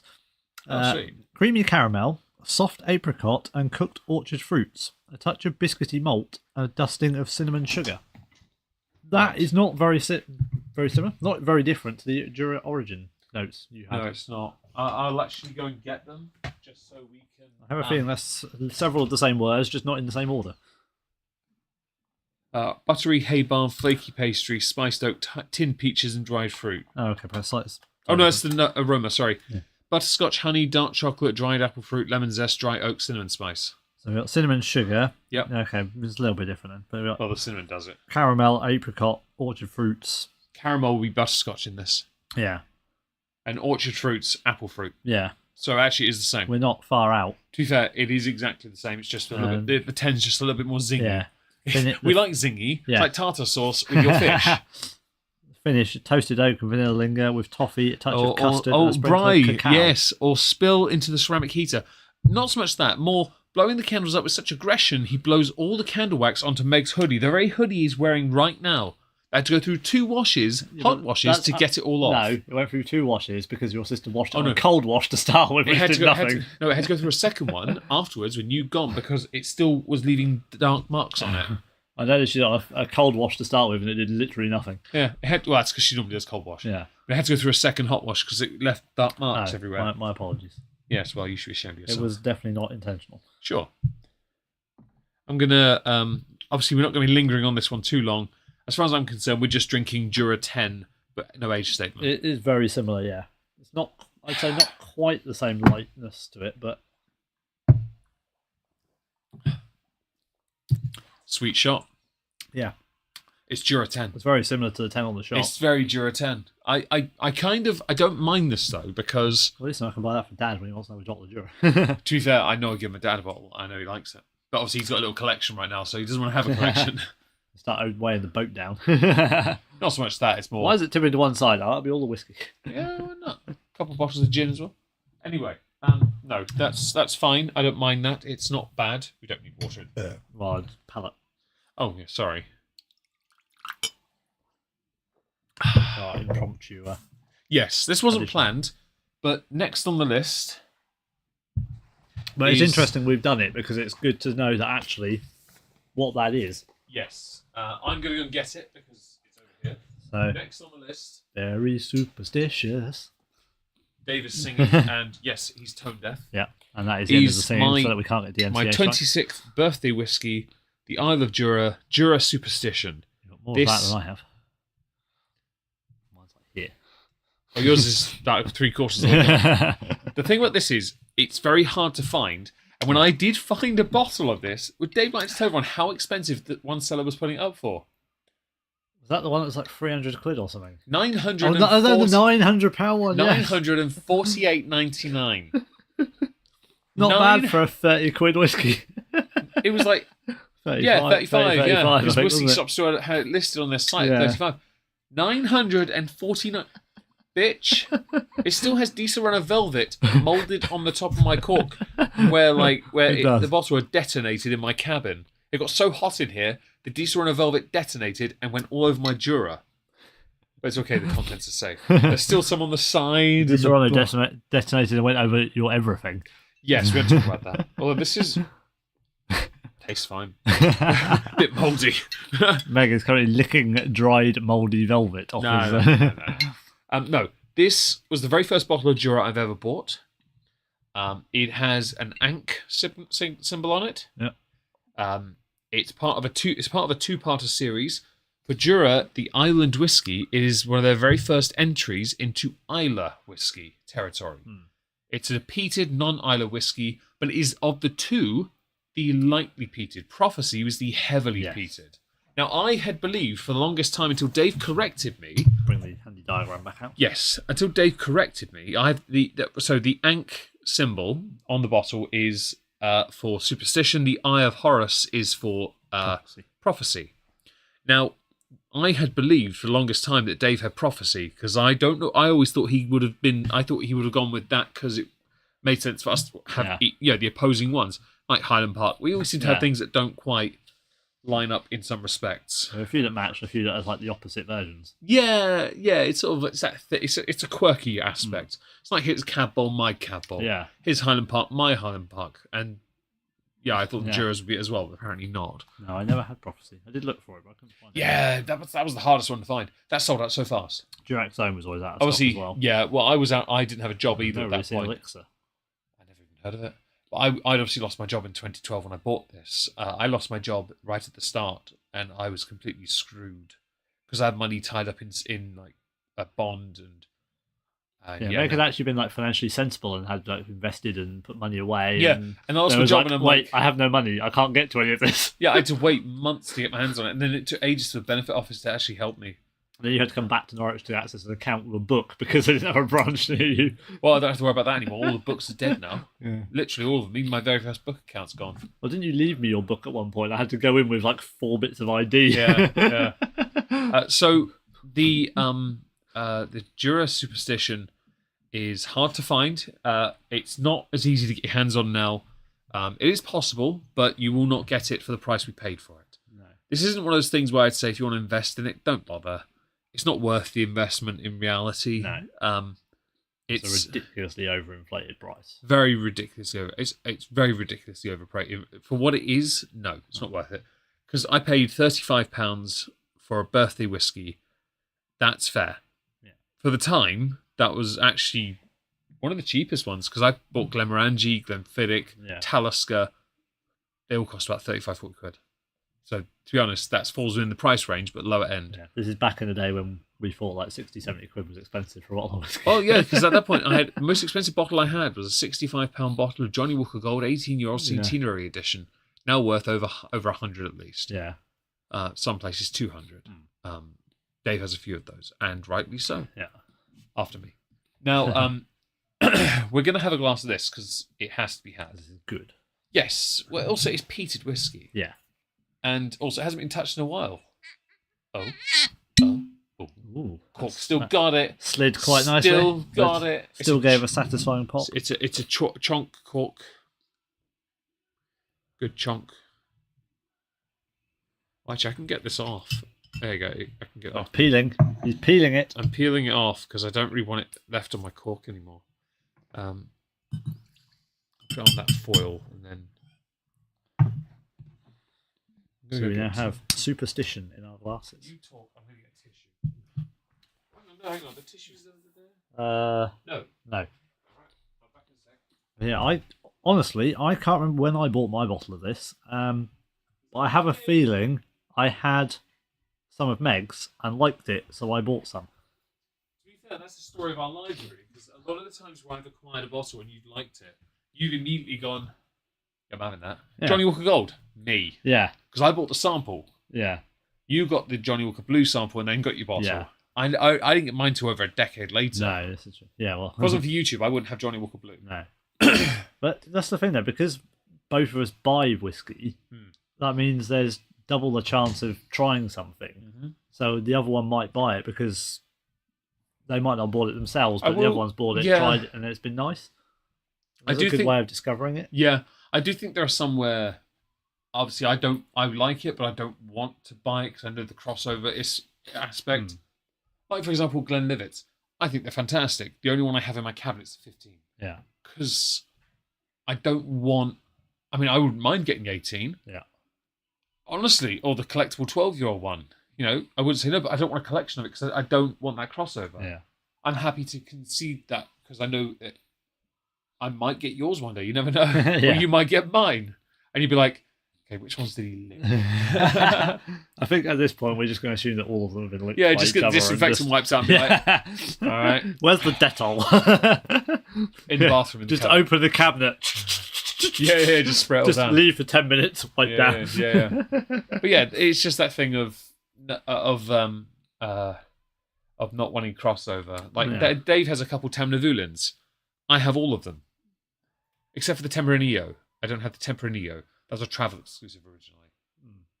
Which is just a wine cask, isn't it? Yeah. Tempranillo, Spanish. Yeah, but I also didn't want the 1 litre version, which is what it is. Because it's not exactly expensive, but it's a big ass punt. Yeah. It's a big bottle of punt.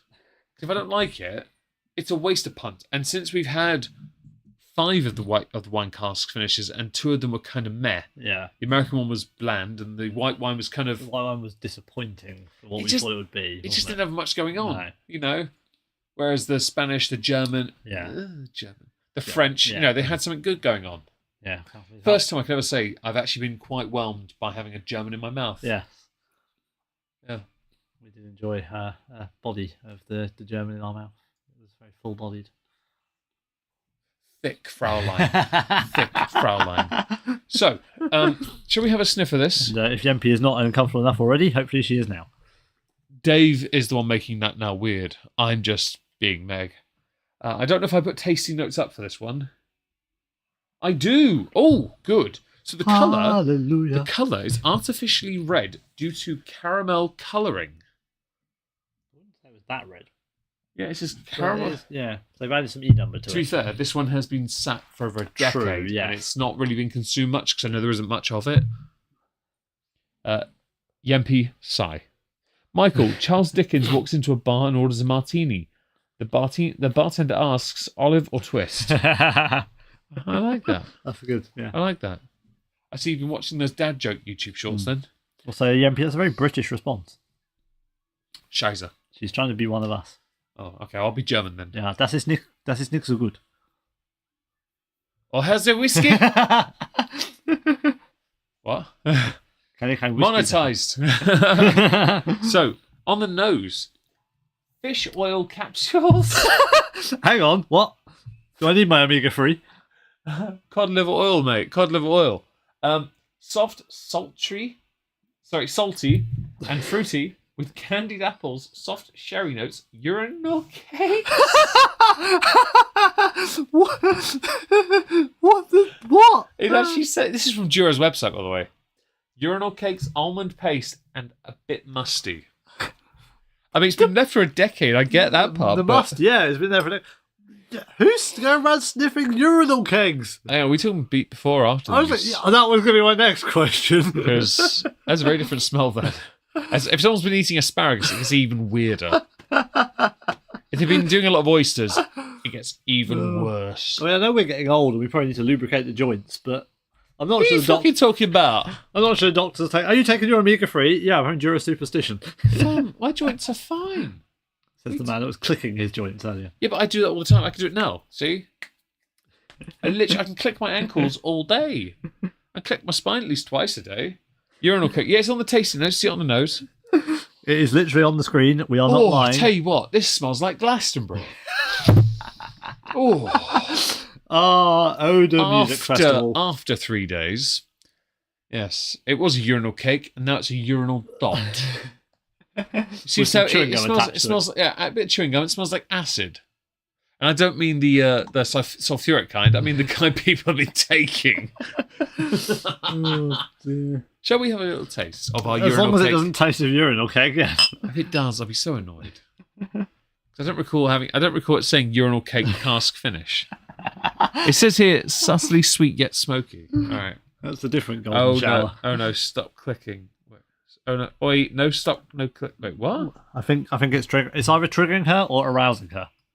No. There's only one way to find out. My knuckles, that's what it was, wasn't it? Yeah. There's only one way to find out is to do it more and see what the response Give is. it a few more minutes. Ready to have a drink? Let's go. Yeah. Urinally. Fun. If urinals tasted like that, I'd be licking them all day long. Yeah, I'm not sure what a urinal cake tastes like, but I don't think it's going to be that, because that is a really nice whiskey. If urinal cake tastes like that, I honestly would have it on my Asda shopping list. I would be eating that. Oi! I would actually be having that. It's quite nice. Yeah, I can't really make anything of mine click to annoy you. My wrist will go, but it's unlikely. There we go, a little bit. Yeah.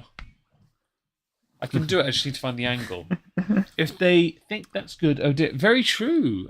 It's a very odd flavour profile. So one does wonder a bit. But this is an older whiskey. You'll tell from the bottle strip. This is Dave's bottle, by the way. You can tell the major difference. First of all, he has his box. The second is that I took all the foil off mine because I thought it looked better without it. And I'm right. I think it looks cool with it on. Yeah, how much of mine is left? But also, It's something not much, else. is there? Also, Dave's bottle is different to mine. It doesn't have 26th birthday whiskey written on it. No. Oh, mine's got a smaller symbol and a label. His Bigger Jura label. writing is right in the centre. Mine is not. My Ankh is the majority of the bottle. So Dave has a newer bottle of it, I think. I think you got a newer version. Yeah, because that's a big Jura. I think I've got the original. Yeah. I think I've got, although I think they're the same whiskey, I don't have any others. No, yours are all. Like, yeah. I have the OG. So for those, it's the same bottle, same flavour profile, but mine is a older version of the bottle. Because my Ankh, Isle of Jura, is written in the bottle glass. Yeah, it's embossed on the bottle. Is your Isle of Jura embossed on the glass on the origin? I was going to say Superstition, I have no idea, but Origin... No. Yeah, no, established 1810 is embossed, Yeah, but not Jura Jura. is on the label. Okay, so I think I've got the older bottle. Yeah. That's interesting. That's fascinating, that is really. The set of tasting notes were written by a madman. Might have been, but at the same time, the palate... Or someone who is very dedicated. Well, yeah, that too. It's Jura. A soft and pleasant mouthfeel with hints of apricots, honey, tropical notes, leather, earth, wood, and cinnamon. No urinal cake, though. I'm very lacking in Wellman. Yes, I'm very disappointed. Doesn't taste like a urinal cake. F in the chat for the lack of urinal cake in the notes on the palate. It's not as peated as I remember, but that could Well, be because it's it's been lightly. open for... Well, yeah, but it's also lightly peated. It's not. There's more smoke to this, Yeah. and I think that's a point.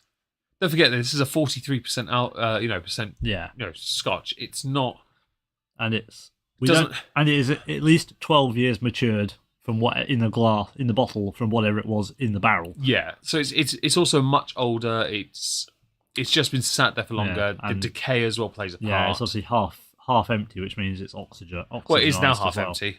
Oxidized even. Yeah, it's gradually growing to include notes lemon, clove, and sandalwood. Yeah, nose while peaty surely makes a presence known in the nose. Yeah, it's definitely subdued. That sounds better. There's no mention of urine or urinal keg. Urine. That sounds better. Yeah, this urine sounds better, everyone. You heard it here first. Dave 2024. Urine sounds better. I said that sounds better. There's no mention of urine. Because that's what Dave wants on his palate. He wants to be peed on, people. So, his kinks have just been exposed. Dave is now cancelled. Shall we continue with the finish? Papaya, salted fudge, minerals, grape juice, nut shells. Oh, okay. Peated barley and spicy oak. Okay. Dave is just recuperating in his corner of shame. It's delicious. It's very sweet. The tropical quality is very pronounced. You're in trouble. Yeah, there you go, Michael. Ba-da-bub. Well done. How's the heater next to you? Is it okay? Yeah, you got enough heat? To be fair, it's fairly pleasant up here tonight. It's all right. Yeah. Well, I did warm it up a little. It was a little bit chill when I was first up here, like 5. I was busy all day. Yeah. Really weird listening to you talk about urinal cakes. Hey, it can't be helped. Can we not R. Hi, Kelly this stream? Well, Yempy, I actually forgot about R. Kelly because he's in prison. But thank you for reminding us that twat exists. No, I'm kidding. To be fair, we'll try and refrain, but because obviously I want to get monetized. They're not in your copy. To be fair, they are in the master copy that you don't have access to. the last stream got, nearly 200 views? How much did that made us? 71 pence. No, that's way too high. 32p. I got the 2p, right? Yeah. It made 2 pence. And that got monetized quite quickly as well, comparatively. Yeah, but it didn't do well on views, No. sadly. We normally waiting 3 or 4 days for monetization. That was the next day, wasn't it? I think it's because we're doing odd day streams. We need to be. We'll work it out. It's fine. We'll get better. The only way otherwise is we have to do it separately with the same whiskies, isn't it? To be highly regular. Nah, fuck that. We'll just work this out. We're not doing this as a full-time job, are we? No. My job is a commentary YouTuber. Yeah. This is just us having fun. Yeah. I bought a bar so I can have a laugh. All right. The bar is getting good use, to be fair. It's got snacks. It's awesome. True, it does have snacks. Although apparently we're only taking snacks from my Ottoman. Yeah. Which, upon telling it, just to be clear, I told these are not whiskies for dipping. This is not. No, we're not dipping fudge in there either. No, let me finish my thing. So I told his parents I had an Ottoman in my cabin. They got confused by this. Thing is, that piece of furniture is literally called an Ottoman. It is, yeah. It's a footstool Ottoman. Yeah. It's because they only think of Ottomans as the Ottoman style bed that lifts up, Or is what I've got. I think of the Ottoman as the thing that goes to the end of the bed, where you store your Yeah. quilts in. Whereas I think of Ottomans as an empire that That used to too. take over half Well, of that's where Europe. it comes with from, the- isn't it? It comes from that. But yes, it's not like I've got at the end of my bed a Trojan horse. All right? No, I've got. I mean, if I had space, I have an Ottoman because that's what you're meant to have at the end of the That bed. just reminded me of a meme I saw earlier today. I see a lot of those. So like army or I don't know, it's like addressing as, "Hey Norton, hey McAfee, can't believe you didn't realise this was a virus." It's the horse that they leave for Troy. They're so shit. They're so bad. Oh, now you said that this had been left for about 12 years, yeah? Yeah. Okay. 12 seconds then. Go on. I can dear. talk for 12 seconds. You Yeah. can't. Well, I mean, I probably can. Shut up. Yeah. Get on with it. I realise I have to do it on my phone for me because I can't. If I turn the Oh, watch, I've got it my goes phone. off. Oh, okay, yeah. Go on. And so now David's objective is to 12 seconds of glory, hammer, while he basically makes it moist in his mouth. Oh. Completed. What do you I'm think? glad you said glory hammer, not glory something else. Hole. Yeah. What? That's where I thought you were going to go, knowing you. I had Glory Hammer playing behind me. I know. But I wouldn't put it past you to make it Oh, I rude could have, and but uncomfortable for everyone else. I wasn't. I promise you, I wasn't thinking it. That's very nice. Yeah. There's more. I'm trying to work out if it's peat or if it's smoke. I Sort of found in between. So this is a very lightly peated. I think Yeah. the smoke is more pronounced. Yeah. And that, to be honest, Jura whiskies aren't smoky. No. The rum cask had a bit of char in it, Yeah. but it wasn't smoky char. It was just char. Yeah. This is, you can tell there's something there, but I think it is more smoke than peat. Yeah. And Yeah. that's kind of what you get lingering at the end. Mhm. You get a little bit of citrus on it, but it's still very smooth. Yeah. I don't know what it would like as a shot, but holding it in your mouth, it does. There's no burn. It coats the mouth quite nicely. I'll tell you. YOLO swag fam. He is YOLOing. Whilst the Hoots patrol the wasteland for urinal keg infections. It has one of the best bridges to the second chorus in lyric. I think it's quite catchy. Kingdom lies in ruins. Oxymoty is no more. Toxic dragons fly across the wasteland made of nuclear war. That actually works really well. That's a very good flow for lyrics. Yeah, it was a very good gig as well. I very much enjoyed it. Very true. Yes. For someone who didn't know any of the Beast in Black songs, I was very impressed how well Dave was trying to follow along because he's really enjoying it. Yeah, it was very well. I was picking up some of the Tokyo one and The Tokyo one. the other. Just call it One Tale in Tokyo instead of One Night in Tokyo. You can remember them, Glen Rose. But yeah, anyway. no, Beast in Black they were very upbeat, very energetic. Yes, and of it was course. very catchy. So So finish your superstition. Yes. What do you think? It's a good shot, isn't it? Yeah, it's good, isn't it? Weird thing is the YOLO swag fan thing. I've only discovered once or twice where it's actually come into effect where I don't actually really enjoy doing, a shot of it. It's normally more expensive whiskies. yeah, that's the thing though. There's a couple you've not enjoyed doing full stop, and there's a lot that you've not enjoyed doing because although it's a good shot, it's a whiskey that shouldn't be shot. Yeah.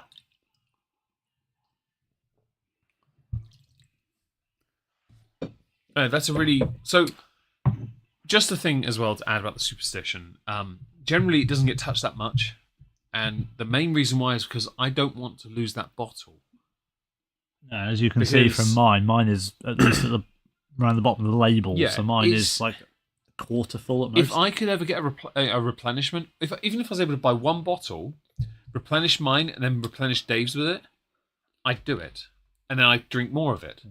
But without that replenishment, I'm not doing it. Because it's...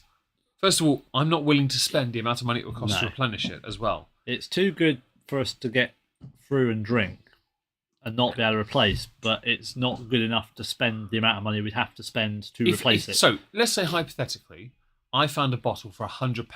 Would you willingly spend it knowing the bottle already costs 35 quid? To replenish our bottles? No, I probably wouldn't. See, I wouldn't either. And if I saw it for 50 quid, I'm having that. 50, 60 quid, yeah. I'd say 50 at most for me, because I think 50 is that I don't ballpark. mind 60. 60 is roughly double what it was. I'd say mind 60 that, but if it was you and me paying for it. 30 Yeah. each. Yeah, fine. Half each. Done. Easy. Yeah. But yeah, That's fine. 100 quid. It's not. I mean, you could buy. For 100 quid, I can buy a lot of things. Yeah, I could buy an Anok 18. Yeah, I mean, you could get a bottle of Balvenie Doublewood and something else. I can get a Jura 18 for 80. Yeah. Bitch, I'm not paying more than that for a Jura. It's a good thing to have. Yeah. That is one of those little show-off bottles. Like, they don't make this anymore. No. Oh, let's try it. No, because I've only got this much left. You can say that. I can go. You have a sniff down. Yeah, you have a tiny bit because I've got a bit more than Dave. Like a little dribble they give you in the whiskey shops and they let you sample bits. Just make sure you've had some food first and nothing's over 60%. 64 Two mistakes Meg made last time he was in the whiskey shop. 2. Fam, did you lose count? No food. No, I meant no food and they were over 60%. Yeah. Well, I feel like you've misused the word mistake though. It's like a new set of rules for gremlins. At no point was a mistake made. It's just one miscalculated just how potent these samples were. We had to add a Nando's into our schedule to recuperate to be able to drive home. It wasn't just any ordinary Nando's though. It was so much Nando's that we couldn't finish it. It was so much. Although not always a rarity for me, it's definitely a rarity for Meg not being able to finish. Yeah, Nando's. it was but to be fair, and we have now found Meg a new order for Nando's as well. Yeah, now imagine I ordered 2 of those fuckers. Oh yeah. A nice moist burger. So, on to the next one. They were indeed juicy. Jura red wine. Ooh, now, hello. Okay, so this one has a bit of a soft spot in Dave's heart. And I'm quite fond of it too. Now, it has a soft spot in Dave's heart because Dave, for 2 consecutive steak nights, has had this with his steak. Yes. So Dave... Did you bait with it? Yeah, it was that photo I took. No, I mean, did you marinate it on there? Yeah, that photo I took with the whiskey of the steak. The steak had a double of that. Well, it was on it, but it absorbed it. Yeah. So yes, it was. Yeah. And you had a glass as well for dinner? And I had a glass with, which was probably a double as well. I'll take that. Yeah. That's all right. Yeah. Dave likes that. Dave doesn't mind red wine. Bye, Ola. Thank you for being here. Yes, thank you, Ola. You don't like red wine?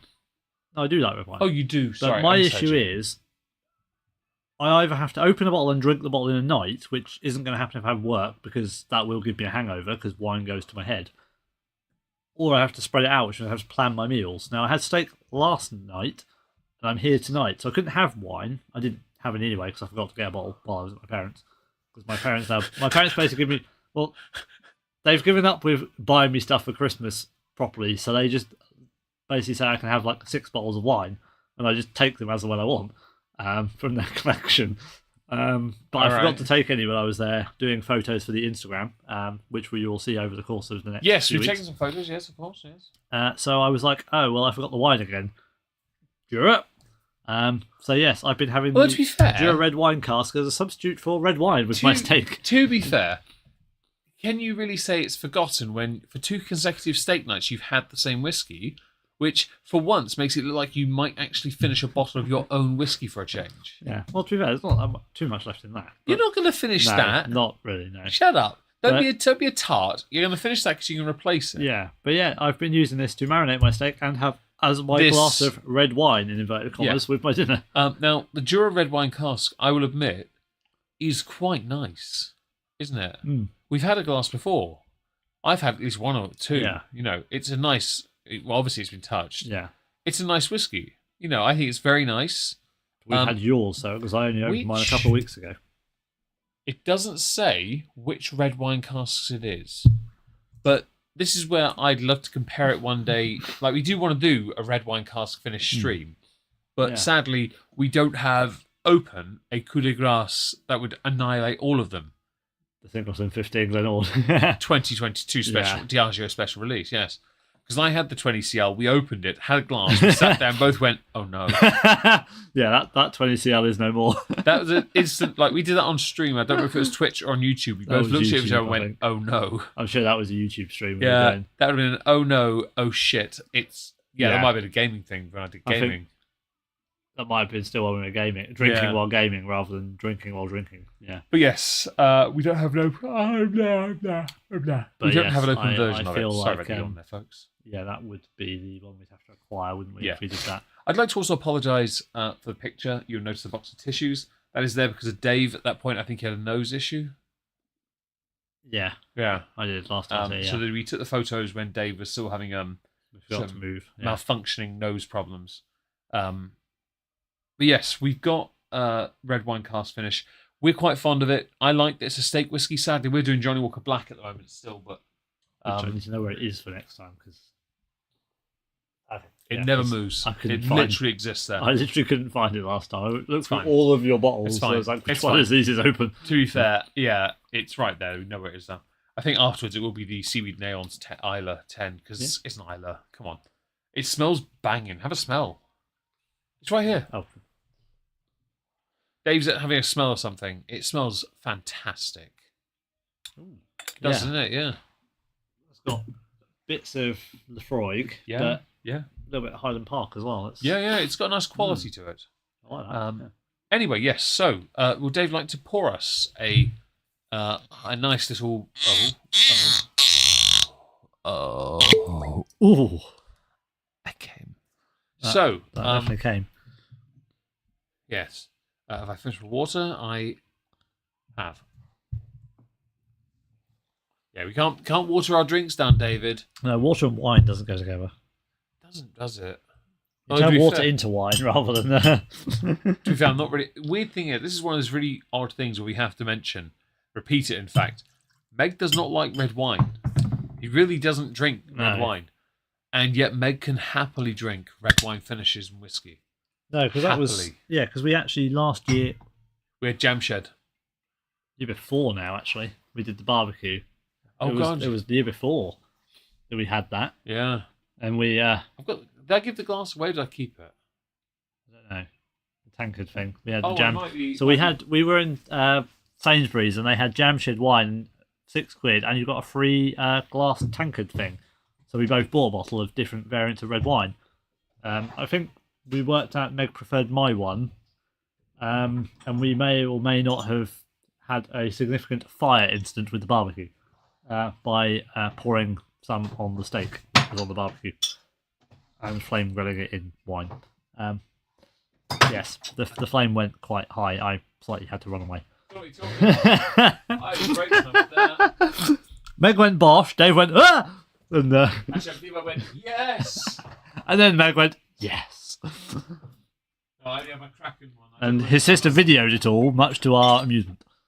You might have the Kraken, the Jam Shed one. I have a Jam Shed one, but I don't know if I have yours as well. Well, I don't have my one because I only have a Kraken one. Maybe I do. I don't know. I'll have to look when I get home. Oh, it doesn't matter really, does it? But yes, but that is. Oh yeah. But yeah, we had the red wine and Meg wasn't a fan. But well, I did neck it, to be fair. Yeah, Meg did drink it wrong. No. I liked it, but I just sort of thought I want to drink something else, so I just got rid of it. It's like, all right, gone, bye. See that? What I would say though is that whilst I do drink red wine, I'm by no means a wine connoisseur. Like I drink. You were raised on it though, really, weren't you? Raised to be able to drink these different things. Yeah, well, I used to drink white when I was younger. I never liked red. I only ever drank rosé as a kid. Suddenly switched. As a kid, rosé. I think all kids drink rosé because it's like Ribena, doesn't it? But the thing is, that was what I drank in Bucks. As an adult, I can probably only drink white wine. Yeah, that's it. Even then, it's a push. Yeah. I did it at my sister's wedding, and it wasn't easy. No, I mean, I could do champagne was easy. That was I kind of hit a switch. It was like I went from white to red, and there was no like in between. I just suddenly had red, and I was like, yeah, I drink this now, and didn't really drink white much. Yeah, I think you've been exposed to it more. I've not. My family weren't wine drinkers. So I come from a poor family. You know, wine isn't a thing. You know, you got. But I mean, I drink like Casio Diablo and Faustino and things like that. I don't drink anything. It's like £7-8 a bottle. I don't drink anything that fancy. I remember Black Tower because I got hammered on my first like proper night of uni on that. I bought a bottle of that because it looked cool. Yeah. And my housemates were all drinking, and I'm like, okay, I'll drink with you. Can I drink with you? And they're like, yeah, okay. Yeah. Glug glug glug glug. Glug glug glug glug. glug. And of course, then it's like, ooh. I finished the bottle and I started hitting on a neighbour. And she showed me she was from Guernsey. And I'm like, where the fuck's Guernsey? Yeah, I know Guernsey. Yeah, tell me what. Now, whereabouts are you from? So the way, like, if I have a glass of wine, I will not have anything else because that is enough to go to my head. If I wouldn't be able to drive home after more than one glass of a small glass of wine, but I would. No port then. I shouldn't be able to drive home after like 4 whiskies, but in terms of the effect it has on me, I could I would feel fine after 4 whiskies. Yeah. Well, this is fascinating, isn't it? Because I'm like, ooh, this is fascinating because I don't know who started the wine cask finishes. Really, I'd like to think I'd love it to be Tamnavulin just because of the volume they do, but I don't think it was. But the wine cask finish, it might be Glenmorangie with the Malaga cask. Wouldn't be surprised. Yeah, It's Malaga wine, isn't it? Canasta. Yeah, Madeira is a type of. I think Madeira is technically a type of wine as well. Oh, so might have been Penderyn. Who did Madeira first? Oh, Penderyn did it first. No. Anyway, yeah, no. It's strange to me that I like red wine cask finished whiskies. My favourite is more than has to be solely because the bottle is nearly empty. It's down there on the bottom shelf. The Tamnavulin Spanish Grenache. Tamnavulin Spanish Grenache. It's quite close. It's about 2/3 empty, I think. Yeah, 2/3. Yeah, that bottle. When Dave and I get to properly drink together, I think we're going to finish that on purpose. That'd be a nice summer barbecue whiskey. What, in one sitting? My sister's got a birthday. Oh, you're not here for that? I'm not here. I'm in Florida, aren't I? Well, that's your fault. I'll be here on video chat. I'm going to video call. Well, you text them with you, are you? Or you going to drink Romulan ale? Get that through. If you can get your hands on it. Yeah, if that's still there in that shop, it's not that. Yeah, but how you? Thing is, I'm the one that wants it. How are you going to get that to me? Well, I'm just. What are you going to do? Rub it on your lips and kiss me? Buy it and bring it back. How? You get a duty-free allowance. Of how much? A litre. You're not going to buy yourself Maybe anything? 2. I don't know. I have to do 1 or 2 litres. Yeah, but I can get my parents to buy me something because they won't buy it. Hey, you can tell them it's for me and then they owe me a birthday present. There you go. David's parents, if you're listening to this, when you're in Florida, Romulan ale, whiskey, it's blue. If you want to buy me a birthday present and make up for the 2 you've missed, yes, be ashamed of this. I can't give a fuck. Or the holiday present you haven't gotten. Yes, that too. I am obviously totally going to hold you to this because I give a fuck. Please get me Romulan ale. It's blue. Balvenie and Glenmorangie apparently pioneered the cask finishing. So Glenmorangie did with the Santo and Quinta Ruben. They did sherry and port. Balvenie might have been the one to do wine then, because Glenmorangie's done some wine cask finishes. They have. They've got the port one. Balvenie have some, but Balvenie has some odd ones though. They do. And also, don't forget here, the 12 wasn't the original standard. They had a 10. They've got a Caribbean oak. They've got the standard now are not the same as the standards they used to have. Yeah, no. Don't forget the original wasn't a 12; it was a 10. Yeah. I know this because I was looking at them recently. Shall we? By the way, we haven't actually had a little nose. Yeah, it smells like Jura. Right, cool. Carry on. It smells like Jura, but it does smell a little bit like a red wine. Yeah. So on the nose, very sweet and fruity from the off. Very marmalade-y oranges, apples, apple blossom, and bear with me, white grapes. I know it should be red grapes from the red wine and all, but these are very sweet, fruity smells. There's a slightly tannic, tannins. Sweet fruit tea aroma. I'm not leaving this 30 minutes to the tannins, all right? Because I think there'd be no bloody tannins. There'd be no alcohol left. We got some cheese to go with it. I've got chocolate. Maybe bought from the internet. I mean, I can get a biro and write Gouda on a bit of chocolate if you like. I mean, I think I have a Sharpie in here. Would you rather it on a Sharpie or a biro? I think it might be a bit more toxic, buddy. Yeah, David's doing his work clothes and literally has his Sharpies and stuff in his pockets. They're not even good Sharpies. It's a green Sharpie. You want the ones with the little nib on the end, not the thicker ones, you twerp. Not on the chocolate, anyway. The latter is particularly known for his wild experimentation. That's very true of Dr. Bill Lumsden. Very true. Very, very true, in fact. Because he's a nutter. Cote de Rhone, yeah. It's red wine. Glenmorangie. Possibly could be Glenmorangie. Well, Glenmorangie did pioneer a lot of it. People like to rag on them and say they're overrated, and I have to point out, but without them, we wouldn't have these. Yeah, we wouldn't have a lot of stuff. We wouldn't have sherry cask finishes. We wouldn't have port cask finishes. They pioneered them. I don't know if we can say we wouldn't have them. Someone at some point would have probably tried it. But to be honest, that's been pedantic. Yeah. I would say we can't guarantee it, therefore we cannot say they would or would not. I'd say we wouldn't. But because we have them because they did it and it worked. Yeah, they started it. Right. Glenfiddich only took the idea for the sherry cask from them, but they escalated to 15 and they changed the cask over to Solera. Yeah. No one else does it because Glenfiddich owned them. Yeah. No one else can do Solera because of Glenfiddich. Yeah. So they have they have the market on that. Yeah. Like, it's a clever idea. To be honest, if you have a chance to have one particular sherry cask, like most distilleries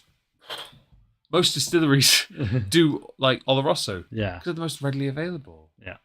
The Pedro Jimenez, the Palo Cortado, and the Monteado, Yeah. that's a bit harder to do. I mentioned Pedro Jimenez, that's one of them as well, isn't it? Yeah. Yeah, it's a very odd, peculiar one. You're both clinically insane. Well, there's that. Yes. You like all my content, Michael. You leave comments. You're a lovely person to me, and So, I think that perhaps you might also be a bit batshit insane. Thus Should this we have is a little spoken. taste? Thus this is law. Yes, should we have a taste? Cheers. Cheers, buddy. Pinky out. Welcome back. It's a here. wine Oh, after all. International drinking rules: don't use names and don't point. Use your elbows. Double tap your drink, or you have to shoot it. There you go. We need to apply them on the boat as well. Oh, what's the ABV on that? Tastes like a 40. No. It's a 40. Yeah, it's so it wasn't me being snobbish. It just has that sort of, it's sweet and you can't really get much of a burn. Yeah. If I pulled up my Poltony 64.2%, there'd be a bloody obvious difference. Yes, but that's 64.2%. There's a bloody obvious difference with everything. Unless we play the Optima with it or something. That's 59. Nothing stronger than this. No, I know, but it's going to at least give it a rivalry. Oh. Matured by the sea in a hand-selected Spanish oak butt. So it must have been during a siesta. Yeah. Yes, one time butt stuff actually happened. But the Spanish are more adventurous than the Americans. True. And more relaxed as well. Well, obviously, we managed to get a whole button there. Managed to get 684 casks out of it, bottles out of that butt. Okay, the palate, the taste is quite long. It says here, sweet orange juice, orange pith. Reminds you of the chunks in your marmalade on toast. There's maybe a few slices of toast or on go, actually. So and there's also raspberry or strawberry jammy sweetness. So we're having this on toast for breakfast. Is that what they're saying? Those white grapes are now richer, reminiscent of sun-made raisins. There are some gentle baking spices which mix with the raisins to make for a toasted tea cake or fruitcake set of flavours. Think along the lines of boozy berries and cherries with those warm baking spices of cinnamon, clove, and nutmeg. Now, the finish is very, very that short. That sounds more here. like a mulled wine than a It does, red wine. doesn't it? Yeah. The finish says here, a fizzle of orange boiled sweets and quite spirity finale. I think the finish is very short. Mm. And that tasting note is incredibly long.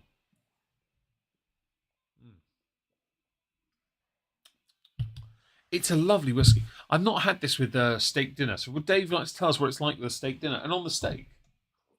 It goes very nicely, to be fair. Yeah. Meg is... Don't talk about that. Carry on with the whiskey thing. No, So I only marinated it for about 15 minutes. Yeah? Is that all? Yeah. Well, to be fair, you don't need much. I got home from work and I got the steak out, poured that Yeah. on there, and then put the oven... So basically it was just while the oven was heating up. Yeah. To be fair, you don't really need that long anyway. No, but it absorbed most of it. I poured a double on it and it absorbed most of it. What steak was it? It was just a ribeye. Just a ribeye. One from the butcher here. Just a ribeye. Yeah. I think probably by the time I'm here next time, I'll have to get another one because I'm probably only got 4 steaks left. Is that all? Yeah. Oh no. So I shall have to buy another roll ribble. Make sure you count your onion rings to make sure they last as well. Sorry. I accidentally bought a second bag the other day. Oh, accidentally. Yeah, I went shopping and I bought some onion rings. And What the a next time I shame. went shopping, I was like, I need some more onion rings. So I bought another bag. So I have 2 full bags of onion rings. Well, I had 2 full bags. So Oh, I had no. some now, but What a shame. yeah, I had sweet potato fries. I with saw. my steak. That was Leona different. told me, and I thought steak night. Of course, he bloody did. Were they Yeah. crispy at least? Yeah, they were because I was buying some veg for stir They go well fry with and the stuff. Jura red wine as well. Yeah, they were 3 for 2. So I was like, yeah, I'll have some sweet potato fries. But Well, you certainly can't complain. it as long works as- nicely on the steak, and Yeah. it works nicely with the steak as a accompaniment as a drink. What do you think of the finish? And by Yeah, the way, it's- how does this work with the meat? You didn't actually say. Yeah, it works well because the meat, it gives the meat just a slight sweetness. Yeah, not too overpowering. It's not, it doesn't overpower it. It doesn't make it taste fruity or anything, but it just gives it a little bit of a sweetness. So I can imagine A if bit- this was marinated in red wine, it would be horrific. Because that's a lot more. It's like concentrated. This takes small amounts of flavour out. Yeah. I think, personally. I could be wrong, though. I don't think we've actually marinated anything in red wine, have we? I haven't got any red wine. I've only got Prosecco. I mean, one day we could do it. Buy a small bottle. Yeah, we could buy one of the half bottles. Little Merlot, or whatever it is. Little crappy ones eaten in the corner shop. Lambrini, I think they do. I think they do the half bottles of the Cabernet Sauvignon. Campia Viejo Rioja. Oh yeah, Rioja. Oh, we can't go wrong with I that. think we had. I think Leche. that's what we got before when we did the. We did do some red wine because we had a red wine to compare. That was the Tamla stream, wasn't it? We got a little bit of red wine to compare. Yeah, but it wasn't a Rioja. No, it was something else. But it was something from over there, wasn't it? From that corner shop. Yeah, but it is possible we could get a small bottle and because we were going to compare a white wine one as well. Yeah, that was a pain in the ass. Yeah, we went to like 3 different places. I can't wait for the day where they do a whiskey that's been aged in mead barrels. And then you get completely thrown. Cause I feel like that's an idea for Highland Park. I feel like that's up there, Ali. Yeah, the thing is, if they did it, I could put money on it not having one flavour profile that says the word honey on it. Or Lime Bay. Maybe Lime Bay needs to branch out. Am I getting ads? You are getting ads. Because I have an ad. Is mine. Do not skip it. That's money. That's like apologies, chat, if you have an ad, but do not skip it. It gives Meg money. Please turn off that pesky ad block. No, I'm kidding. Assuming we get monetized. Well, I'll have to appeal it after this, yes. Oh, go, daddy. Oh, man. Ooh, eToro. We should trade smarter with our stocks and shares. Don't promote them. They're not paying us. So, I think this is probably one of the better entries in the cask finishes. I know we can't really compare. They're all different. The rum cask, very different. I like the charred aspect. Bourbon cask makes no sense. It doesn't need to be there. It doesn't. So it does, yeah. But it doesn't because it's just 10. But it does because it's that 10. Yeah, but it's just 10. Yeah. It's just 10. Yeah. Thing is, given they've changed the 10, that's why they need a... Thing is, we don't know about that compared to Journey. No. And that's a comparison. But I still just think it's 10. So the next Jura stream, we do a photo of my 10, but we drink your 10. Yeah, well, it'd be Journey 10, the Pale Ale. Possibly 12, the 18, Pale Ale, the 12, it'd be 5 whiskies. Somewhere we can throw the Tide and Time in as well. Or we've of got course, don't like me an excuse to pull the 21 out again. If we've got the medicine bottle still. I don't know. No, my one. Oh, your one? Yeah, well, if you still got it, yes. Is that one you got from when we were in there last? Yeah, I brought it with me. It's just in my bag. Is that what we got from the whiskey shop recently? Oh, okay. I have brought it. It's a fun little story. Earlier, a friend of my family came over and gave me my birthday present a month late, but that's fine. He bought me a bottle of Tamnavulin double cask. I've got 3 bottles of that now, and I don't mind because it's a good whiskey. I brought him up here and I told him about my January treats, and I told him how much the English cost. Told him how I did it as well, and he's like, "So how did you do this?" And I'm like, "Oh, I pulled out a wooden chest with 1,200 pounds in it." And he's like, "What?" I was like, "I believe the word was actually bot." He's like, "Yeah." And I was like, "So I bought this, snuck these around. Dave didn't see this while Dave was buying this, trying all these samples. Went to Nando's, bought this, and he and I were laughing about it because it's obviously, yeah." I didn't remember the samples you got to keep. I probably should have asked for the Bruichladdich though, because that one looks... I think I've got the Bruichladdich, the Bladnoch, and the Jura. Balblair. No. Oh, Balblair. Sorry. Yeah. Balblair. Yeah. Yeah, because I've got the Bunnahavens. I should have asked for the Bruichladdich. You offered it to me as well. I should have taken it. Be careful, that can get you snatched. Very true. I have YouTube Premium. Oh, you have that? Lucky. Tell the pesky ad blocker. Are you just shot that? No, I just realised as I drank it that was basically all that was left. I did it and swilled it. Oh, actually, that works. Yeah, I had most of my glass still. I was doing Meg sips. It's a good shot. So those who are new here, we have Meg and Dave sips. Meg's sip is having a very, very small amount. It's half the size of a Dave sip. Dave's sip is like having half the glass in one go. The thing is, the reason Meg does a Meg sip isn't actually because Meg is tight with his drink. Actually, something more sentimental. When Dave and I when I lived in Norwich, we used to play FIFA. And whenever we scored a goal, we would take a sip. Thing is, if I did Dave sips every time we scored, I would have plateaued much earlier and I would have rage quit a lot sooner as well. because I would have been so hammered. Thing is, we didn't stop playing until we were hammered anyway. To the point, sometimes if we were at his parents would come and tell us to stop being so loud. Yeah. Even though his dad wasn't asleep, he'd be like, "Can you turn it down a bit, guys?" And we're like, my dad, who doesn't sleep, would be like midnight, and he'd be like, "Yeah, I'm trying to sleep." Yeah. Like, we know you're lying, but we get your point. Yeah. It's like, you don't sleep. And so, me having anxiety attacks on is if I did Dave sips, Sorry, they weren't there that day. I'd be so horrendously paralytic. Imagine if I sodded off during the night and they were there. Fucking hell. But yeah, no, it's just, while I was there and awake, so I came with you. Thing is, it was just such a. If I did Dave sips then for that, and Dave didn't do Dave sips for it either, because if he had, he would have been fucked. So the Meg sip comes from. We weren't bad at FIFA. We did have a habit of scoring. I mean, we were regularly, eventually. even with Patterson. We found Thompson. And Patterson. We had two, didn't we? Yeah. So the thing is, that's Burnley, for those who don't know, in 2011. And possibly Peterborough United as well. Zablon Hines being a great striker. Crawley Town. Right, ignoring all that, if you play, think about your YouTube career, you rise, you plateau, you fall. We found, after X number of drinks, X being a number derived from how much we'd eaten first to determine how much we could absorb, so how many quavers Meg had, or Doritos we dipped in much chili sauce that was amazing from Tesco, we could drink a certain amount of whiskey and plateau and stay there and win everything. But then after we'd gone past the plateau and hit hard, which hit really fucking hard, we would then start to concede goals and fumble and get tackled and be like, the controller's not working. Yeah, it's scripted. We would rage, literally be raging at the controllers as if the controller was to blame for us being drunk. But we were too proud to just go, yeah, we're wasted, we should have bed. We should have stopped 2 games ago, Yeah. I'll go to bed and wake up with a headache now. All right, cool. It's totally the pillows, not hangover. Being at my parents', Meg was like, I can't sleep, it's too hot, because my mum needs the heating on. Yeah, so they actually, no lie, his parents are so considerate. They'll shut the bedroom door first, and then they'd open the window. Turn the radiator off and open the window. Because I can't stand heating. So they would do that for me, but they'd make sure the room was sealed, like hermetically sealed, so no one else could feel the Arctic that I would feel and be in there like, that's the good stuff. Because the thing is, I don't feel the cold, but I bloody well feel the warmth. Right. And I also feel the love tonight, if you're an Elton John fan. Now, I don't like it. The L word is haram. Yeah, Broadway musical fan as well. Yes, of course.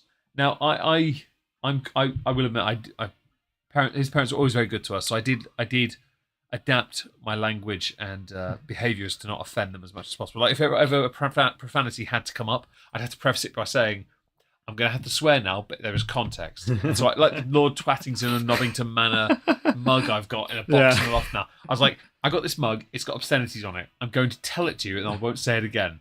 Okay. Lord Twattington of Lord Twat of Nobbington Manor. All right, cool.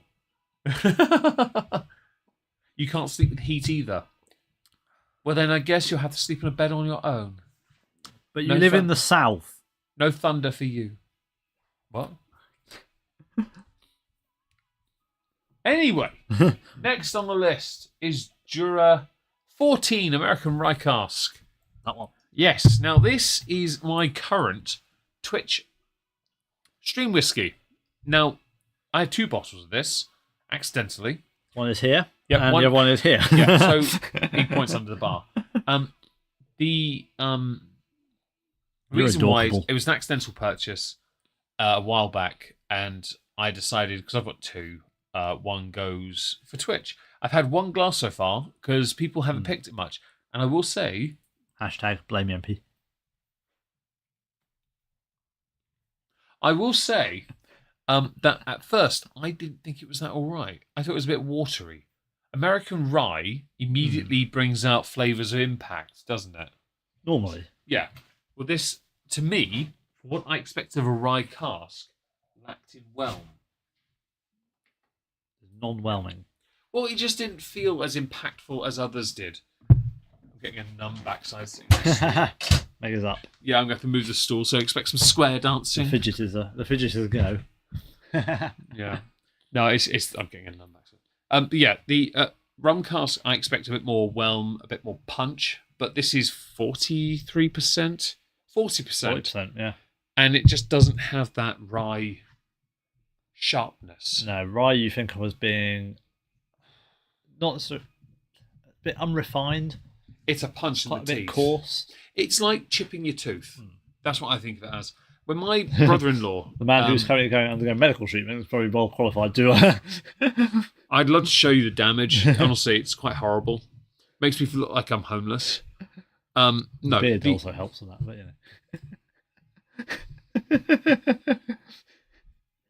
know. Ow. So I've had a rye whiskey. My brother-in-law had a collection at one point, I don't know if he still does, when they lived elsewhere, of Jack Daniels. Now, they did a single barrel select standard, which I've got. He has. I don't know. But he also had the rye version. The rye version's 50%, and it was like being punched in the teeth, but without any protection. And I didn't like it. So I had to shoot that thing quickly to get rid of it. I didn't like it at all. And rye hurts. So we've had a couple of rye, that corn whiskey as well, and that was The jug. The jug, yeah. It was all right. Single grain, though. Yeah. Rye whiskey, I don't know if I have any rye whiskey at all. I'm legitimately looking at my cabinet. We didn't get rye law, did we?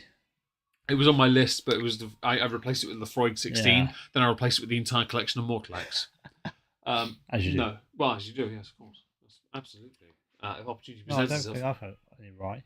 No, There is rye in some of the whiskey. Like I think the Antiquary's got some rye in it, but most of them are not, because the Norfolk popcorn is not rye. That's just grain. It's single grain that's Yeah. also used for popcorn maize. But no, I don't have any rye whiskies. Well, no, maybe I do. Maybe American ones, maybe. No, I don't know. Rye, again, it doesn't sit well with me. So this Jura is the only rye whiskey I have, ish. Closest I get to anyway. Essentially, yeah. Yeah. And when I first tasted it, I thought it was a little bit... Time check, thank you. We should be all right for a little bit longer. We got this and one more afterwards. I think it's just a bit... It's because it's 40%, and that's a very standard sort of territory for Jura. This one doesn't quite have the punch of rye, which means there's a bit more... It's subtler, and it's easy to explore the flavour profile. I do bear in mind we started at 9, Leona, not 8, so we've only been going 2 hours. Yeah, I don't think I'm 5:30 for work. True. And I'd be able whenever your sister comes in and wakes me up. 6:30 then. Mega's been yawning all night, so I shall commence. Ooh.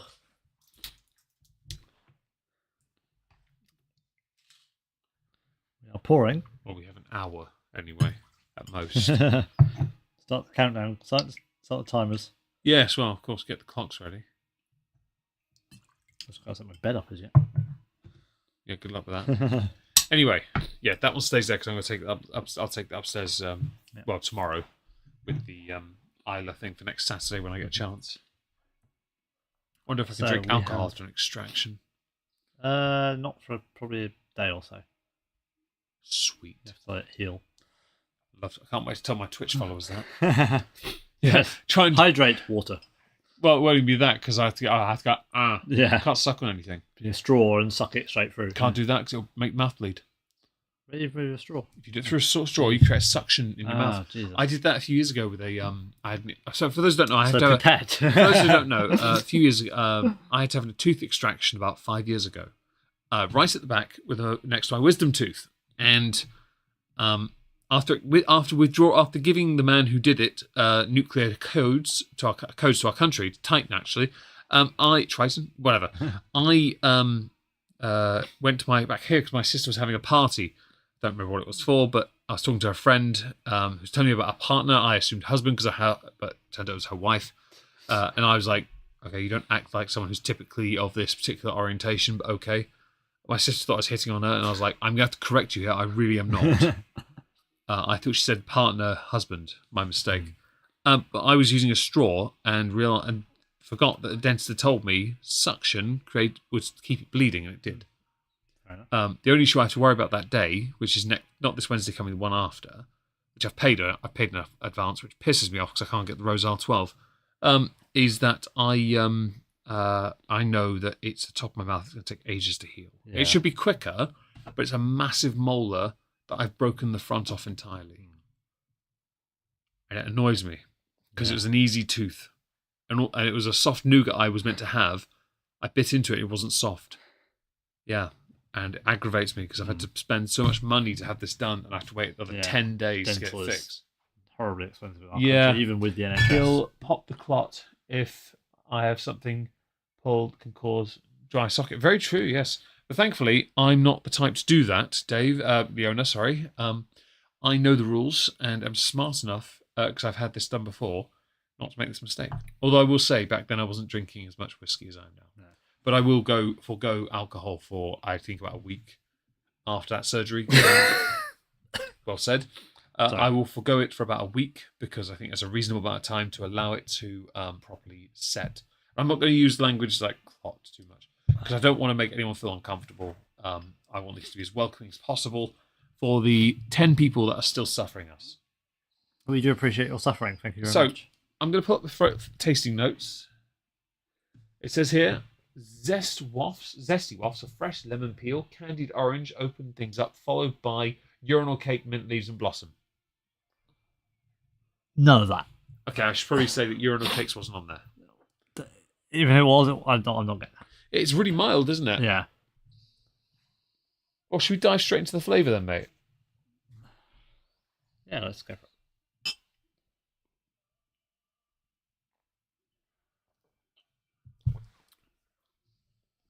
Floral. Yeah. Yeah. But it's not got that punch. It's got a little bit of a punch, but it's like a punch. It's got a punch with a big pad on it. Yeah, it's quite light. I can feel the rye. Yeah.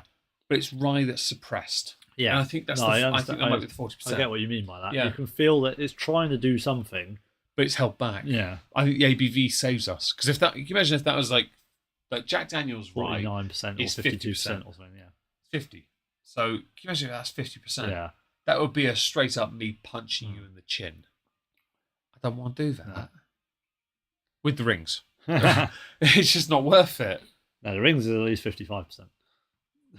Which ones? That one's got my mum on it, so it might be a bit stronger. It's only about 5'5" though. She's feisty, yeah. yeah. At 5'5", they always are. Well, she's still taller than the owner, so you know. Who's average height? Yeah, so she says. Blowjob height. Right, anyway, so the palate, floral. I was right. More fresh herbs, sweet caramelized nuts, juicy tropical notes, buttery vanilla, crisp spiced apple, and fragrant cinnamon and oak char. Okay, I'm gonna give it another go. Ah, this is subject to the 14-second rule soon. Don't you worry. We'll get to that.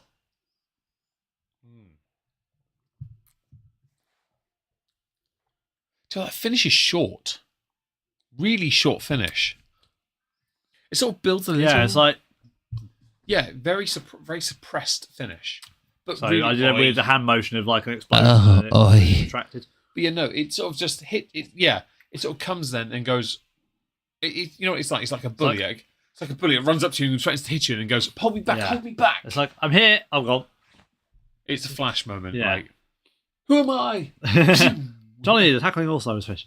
Basically it is, yeah. It just doesn't tackle you. Yeah. It misses you. Yeah, you sense it. You sense it coming. You're like you tense yourself for it, and then it passes you by. Yeah, basically that. Yeah. It's not. It's good. It's very pleasant though, isn't it? Yes. I mean, it's a good. I do feel like I might have chosen this right in order. I do think it's a step up still.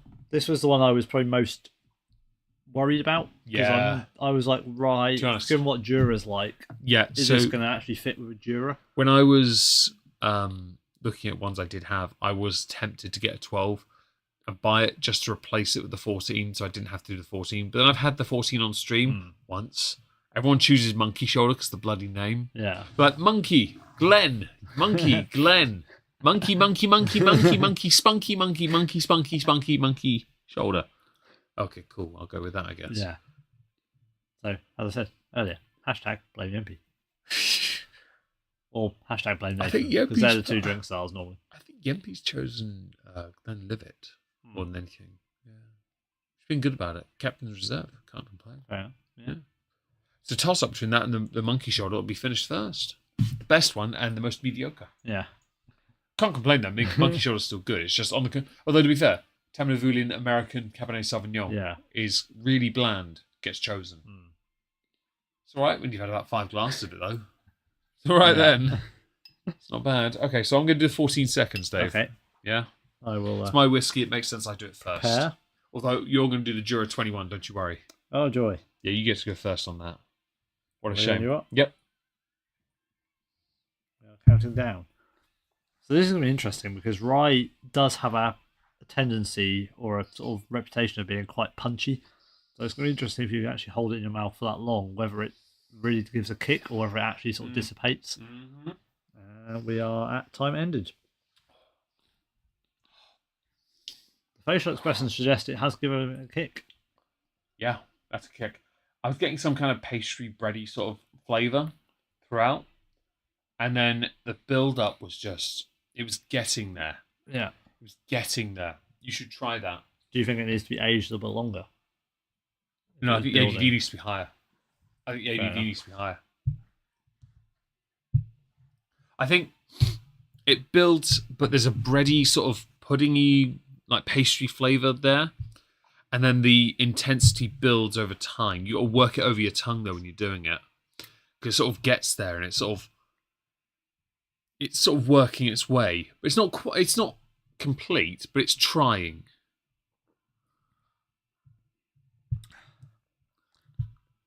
Yeah, I see what you mean. It's there's something building up there. Yeah. Trying to get But I think the a little bit ABV... of spice and a little bit I think the 40% suppresses it.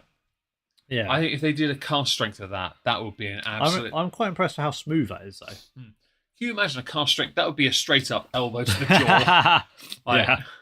I've got cast strength whiskies. I wouldn't want that one. That'd be a people's elbow that actually hits. Do Jura do standard cast strength whiskies? I don't think they do they?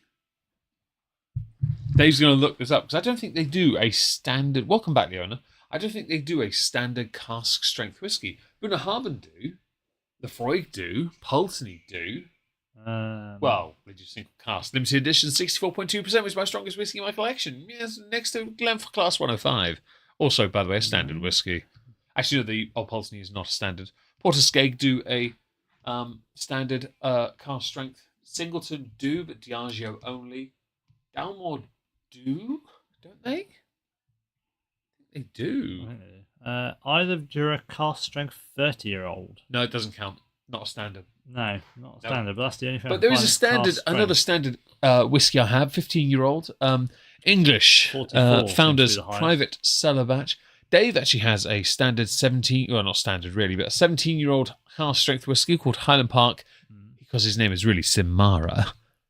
Yeah, no, it's cask strength whiskies really... Jura don't do it. No, other than their like really Thing old is, bottlings. No. There are a couple of distilleries that don't do cask strength as a standard. Johnny Walker don't. No. No, Glenfiddich don't. They don't. I know they don't because the nearest they've got to one that's high enough is the XX, which I think you'll like. Yeah, there isn't a few of them don't have standard. Tamavulin don't do one. No. The Gordon MacPhail's the nearest, and that's based on the old recipe. Yeah. Like there are some distilleries So, that don't do a standard cask strength. Like standard cask strength, Mortlake don't do it either. No, actually, all theirs are not that high, are they? Yeah, Lefroy do though. I wouldn't mind that. No. Jameson's? None of theirs are that high, are they? Overproof is the only one, and that's hard to get. That's like a 50% at most. That's not standard, though, is it? That's Well, it was for a market for American only. They had a few European ones. I managed to get that way. I managed to get one of the few bottles you could get. yeah. That's not easy to get. But no, you're right. It's still not common. No. It's a strange one. But some of the distilleries you'd want them to have one that had a natural one. Like if you did a 10-year-old cask strength, that cask strength 14-year-old would be brilliant. Glenmorangie don't. I was going to say, looking up, Morangi don't do a cask strength. Though. This is one of the limited runs. They don't do one of the standard. They don't do a cask strength. They don't do one. Even Because if they did, they'd have to do it as a 10. Even you're 18, you're 18 and the standard 18 are not. My 18's 43%, isn't it? Yeah, the Signet and stuff, none of them are that Yeah. high. No. It's really odd, isn't it? Because then you've got some of the better, I say better, You got like liver, obviously, do than Jura. Yeah, That's cask strength. but they're but- batches as well. Yeah. The Freud They're do not something similar with standards. batches as well with the Yeah. 10s. It's a very odd thing where some distilleries will go to, and Bunnahabhain do it with the 12 every year. They do, cask strength version. Talisker don't have a standard cask strength either. No. They have Distillers, Portery, Storm, Sky. Distillers, by the Yeah. way, is a limited edition. Every year they do a certain amount. But they Yeah. also do Diageo's, which is a completely different area. They are cask strength, but they're It's not really. non-standard. Yeah, no, it's not standard. But they'll be featuring heavily in a Talisker stream at Dave's in August. And, of course, the sofa bed which will be used both of us, top and tail, locking in our parts. Yes. Now, there are some distilleries that don't do it, and it's quite baffling, really, because they have an opportunity. But I think I understand why. Because, first of all, they can't guarantee the flavour, so it's a risk. Second, can they make enough of it? Yeah. If you have limited enough a number of casks on your island, I can't imagine you'd want to waste the No. opportunity on. Although I do think if Jura did a cask strength whiskey, it'd sell fast. That's the problem you've got is cask strength has got to be good because it's got to sell at cask strength for you to make your money. But, Yeah, but- because it's cask strength, you've got less of it, which means it's going to be more expensive, so it's going to be harder to sell. So Jura don't have a cask strength whiskey. It doesn't seem so. No. So how quick do you think it would stay on the shelf? On any shelf? Yeah, I mean that would be a Like if rarity Glenmorangie element, did yeah. it, how quick would it sell out? Come Yeah, on. rarity element. Yes. If it would. Glenmorangie did it, I'd have to buy it off their site instantly and take out a Yeah. loan to get it. To be fair, liver as well. If it's a standard one, there's a lot of those. Oh yeah, because you'd have already bought it. You'd have bought like 4 bottles of the Auchentoshan's. Do Auchentoshan do a cask strength? I don't think they do. know. I don't think they do. No, but it's one of those weird ones because there's less. If it is cask strength, it's stronger, so there's less of it. Yeah. So they're going to have to sell it for more, which means it's going to be less mass market, Yeah. but more collectible if it's good. But it has Yeah. to be good. If it's not good, it's going to be a flop. So it's a fine line to trade to make sure they get something good that is sellable that people will buy and collect. If you don't let that touch your tongue at all, right, a sweetness comes to the front. It's really nice. Just sort of coast, Oh, a yeah. nice little sort of nice. I don't know what the sweetness is. It's like a sugared sort of something comes forward. Yeah. Really nice. I still think when I first tried this, I don't know why, but something must have happened to my palate that day because it just tasted like water at first. It took me a few sips to be Yeah. like, it might be the ABV being 40%. Yeah, I was going to say it might be because it's not the strongest, that No. actually it doesn't give the rye the Yeah, ability to actually yeah. be what it is. Well, I'm glad it doesn't though, because rye is brutal. Yeah. I want to try the rye law because Yeah. that's Scotland, not American rye, which is just basically further proof that America is a third world country. Shouldn't be allowed to make such fine things Or such as Scot- reproduce. all that, yeah. No, What? I'm kidding, of course, Americans. I'm joking. It's a play on from you being accused of being a third world country under the administration of Donald Trump. Something which is still proven to be true under Joseph Fritzl Biden. Not to mention your literacy stats, your gun violence stats, Healthcare your and- healthcare, your Well, the gun violence is fine because I believe in your right to bear arms, so I don't care. I'm going to go slightly different. You've done the 14 seconds. I'm going to yellow cyclone. Oh, okay. Go for it, mate. Hang on. Nope, that's my coaster. That's interesting. Oh? Okay. It's a slight, gingery warmth. Yeah? That's actually quite nice. He's going for it. It's a bit different on the shot to it is on the taste. Normal palate. Oh, it's a lot sharper, though. That is probably the strongest impact. Oh, ginger, yeah. Oh. It suddenly appears, doesn't it? Well, yeah. You saw my reaction. It's like, ooh. Yeah. No, it's like, it's more impactful as a shot than it is as a sipper. But as a sipper, there's more sweet, pronounced flavours. Well, subtle. But it's more pronounced on the shot, where it's more of a high after about a 3-second delay. Yeah, you have it, and it's like, ooh. By the way, to those who are listening on the YouTube side of things, all 9 of you. We'll play back later on. Well, 8 if you include Dave. Yeah, true. Yeah. I'm inflating the numbers. If you have any questions, queries, or anything you'd like to ask regarding these whiskies, please consider doing so. Yes, we are approaching towards the end. Well, we're on the last one. I'll go get it. Dave can carry on e-bagging. I shall water, sort of palate cleansing. Yes. Don't forget to like the stream, you Yes. fascists! Please do please do share, please do subscribe, follow, whatever the YouTube terms are. We lose subs on this channel. Not a bad thing, to be honest. It's a crap channel, but we just like to live stream and have a bit of fun. Yeah. So I'm going to have to I'm going to have to get this out of the box because this is really tight. Meg is going to unbox. Thing is, I don't want you to do it because of that. The ceramic heater. What are you trying to say? That you'll owe me £200. Yeah, I'm a bit tapped out this month. Yeah. Well, you'd also owe me heating. Well, also, if I do it, I have the space here to go. Yes.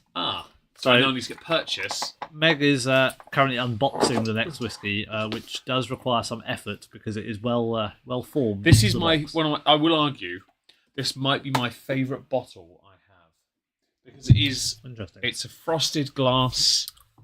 It's a 21-year-old. It's probably the best one, but also they haven't done us dirty on this. No, because the majority of Juras sit 40 to 43%. This is 46.7. Yeah. They have not done us dirty. They didn't cheap out on the cork. It's a nice wooden stopper, frosted glass. Yeah. It's called Jura 20. Oh, hang on, I put the image on the screen. Here it is. Yeah. I didn't put the image of the box. I really should have. Do you know when I can get some British? 303 British. No. So, Jura 21 Tide and Time. I bought this in front of David last year, January. I went into the shop and I went in the day before and actually I did some research first because I had to kill time. Yeah. The guy who served us this year was there last year actually, and I said to him, look, I only had basically what was originally, I'd accidentally overspent. So the only money I had was the cash that was meant to be my madness, about £460. Nowhere near half of this year. Yes. And you okay, you're looking a bit tired. Whereas I had half this year of what I had last year. Yes, well, that's unfortunate. But yes, I went in and I said, look, I want to do an age statement thing. He's like, okay, what kind of age? I'm like, 21. He's like, okay. I was like, Jura 21. Let's go. Okay, cool. Now, I bought Jura 21, but I did not buy any other 21s at that point because I bought the Singleton online off their website. But I did buy Bushmills 16, Angel's Envy. You got the photo somewhere. I don't know where it is. There'll be a photo on there were some other things as well. Some glasses, memberships, and samples. We bought the memberships. Yeah, I was going to get Talisker 18, wasn't I? Yeah. As well. But I think I got the Bushmills 18, Bushmills 16, and the Angel's Envy because it was the last bottle, and I was like, yes, I'm having that because of my podcast I really liked. But yeah, because Dave got the Portwood Penderyn, and that is it. January 2023. Here we are. Oh, I got the McCullen Night on Earth. There's a Talisker 11. That's you. The Bushmills. Yep. The membership. The Angel's Jugs Envy. and Glasses. Angel's Envy. There's the Penderyns. Singleton 21. Jura Time, the Downwell Cigar Malt. That's it. That seems to be so it. unlike this year where the photo is a bit more grandiose, it's a little bit more Spartan, but we do intend to escalate next year if we can. But the point is, we acquired this Jura in the shop, and it was my biggest purchase in a shop at any point. It cost 155, I think, pounds. And I consider it part of my January treat. It's not really the main one. The main one was the McCullen Night on Earth in Scotland. But this is the coup de grace of Jura, quite frankly. And it's strange we say that because it's barely been touched. It is the coup de grace. It really is. That's probably why it hasn't been touched. Well, the thing is, we should though, shouldn't we? Because it's such a good whiskey. So with that in mind, would Dave object if I open this? No, it's your whiskey. It's your... Well, I mean, in the sense of this one being... Ooh, hello. I'm not even pulling on that. He's working it. Oh,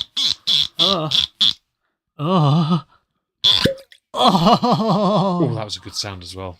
Oh, that went well. I was going to put that in my mouth and realise I shouldn't do that. That is a thick cork. Meg was about to suck on the cork.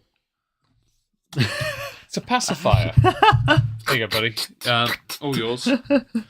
Come, oiga camarero. Come on. Dos pintas de cerveza. Do you do chips? You're not having a cerveza with this.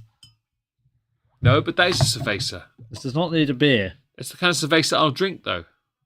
Now, this is finished. This is standard American oak, ex-bourbon, and virgin something. Ooh, even makes a good pop going back in as well. It does. I'll get the box is down here. It says on the box. Meg is boxing. It's finished in Virgin Americans. The owner. Virgin American oak casks, yes, as well as the standard ex-white oak. As ex-bourbon. per Jura. Yeah, but this is 46.7%, so it's stronger. Ooh, yes. I do consider this bottle to be one of my best bottles. It is that bottle because the box as well. You show it off, don't you? Mm. Like Dave's got a few, I've got a few. Mine are open though. Dave's are not. Dave shows his and goes, you can look, but you can't touch. Yeah, but it's not that, like, the present... Yeah. What I mean is, the box on this opens up. Yours, you have to take the lid off. Yeah. Whereas I've got a few that I do this. Yeah. That sort of leave it sort of doors on instead. Yeah. You've only got one or two that do that. Yeah. It's not a shot. It's just that... No, yeah. It's that thing. This is the... Make sure the last drops are out. I'm not wasting this. It is a coup de grace for Jura, and I know it's good because Dave and I had it, and we agreed when we compared it to the Singleton. We agreed it's not, you can't compare them, but we would lean towards this one. Yeah. Even though I did win a Singleton last year. Yeah. Shortly after buying a bottle of 21, I won a bottle of it. Yeah, it's like a week later or something. Yeah, and it said you got to clam your prize, and Dave's like, "Are you sure this is real?" And then I got the bottle. Then I got the bottle in the post, and I was like, "Yeah." Yes, it was real. It was the best thing ever. That was like the biggest win of my life. Unlike when I've entered the competitions and I won and then not been given my bottle. Yeah, well, that's you got it eventually, buddy. Rose Isle. Yeah, but you got it. You got it now, didn't you? How many attempts? Yes, that'll be an Instagram post in due course. How many attempts? Yes. But it's okay. Meg found it on Amazon. There's 10 of them. Can Meg buy them? I mean, he could, but he'd have to empty his PayPal to do it. I could buy 2 bottles. Yeah. I could do it. So if you would like Meg not to empty his PayPal and in fact buy them, please do donate. It's also on Amazon wish list. No, Yeah. I won't do that. Is it on your Amazon wish list? I would. It's on the. I put it at the bottom. I did. Yeah. Hang on, did you get the last bottle? Did I? I did. So I got the next one. So you get it actually. But I, So yes, please do buy a Rose Isle off the Amazon wish list. I won't deny it. I would love to have it in the collection, but I'm not going to do that. I'm not going to do it. I said I wouldn't. Man my word. So one thing I'm going to say from the offset with this Jura is that this is a lot darker than the predecessors. Like that straight up. Yeah, given the other one was added caramel colouring and that's wine the cask. Yeah. The Superstition was the added caramel. The darkest of them. The picture you see on the screen is legitimately how dark it looks. It's richer. It's more. It's got more of a complete colour. It's very much what it should be, and the reflection of that is in the ABV as well. But it's not had anything added to it to give the colouring. It has not. Tide and Time. To be honest, when I bought this, like Dave was in the shop at the time, it was a bit of a madness. Yeah. But then this year we overdid that. Yes. Madness to be fair, as much as David didn't spend as much, he still walked out with a fair few bottles. Yeah. And samples.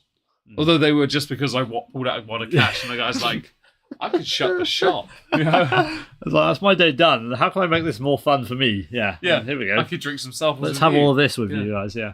Yeah. So we are literally entirely responsible for 1 week of the Whisky Shop's targets. Yes, we'll have to do it better next year. So tasting notes. Here we are. Nose, gingerbread, buttery caramel digested biscuits, tropical fruit, namely banana. Yeah, tropical fruit. Yeah. Okay, well, I haven't sniffed, so I'm going to sniff. Maybe, I'm not sure about the biscuit, but yeah, maybe. Tropical fruit, definitely. Mega's very much enjoying the sniff. I've got big lungs, man. I could take the biggest. I breathed everything out first, okay? No, it's really nice. It really is. Also, I took my pill about 45 minutes ago. Yeah. Beautiful. Thing is, we know this is good. We've only had it the once. It was on the stream last time. We really should drink it more often. Obviously, also, we don't want to drink it often because we know it's good and we don't want to run out of it. The thing with that is, right, so that's a funny point to make because this isn't small batch. No. This is a whiskey I'll replace. Like Singleton 21. you mentioned not so long ago that there was a thing where we are, as enthusiasts, moving up in the world. So there are some whiskies that will be discarded. Like, we're not going to go out of our way to buy Johnny Walker Black anymore. No, we've still like 9 bottles between us to work for. So it's about the point is, it's about a year's supply there. One very big evening with my bottom in the air again in the bathroom with my head against the door and my feet against the toilet. Or it's a year's supply or a very good weekend. Yes. One very, very yes. Anyway, the point is, this is one of those higher end ones where if I finished it, it would be an absolute achievement. I'd be actually genuinely happy to finish a bottle, but I would buy a replacement.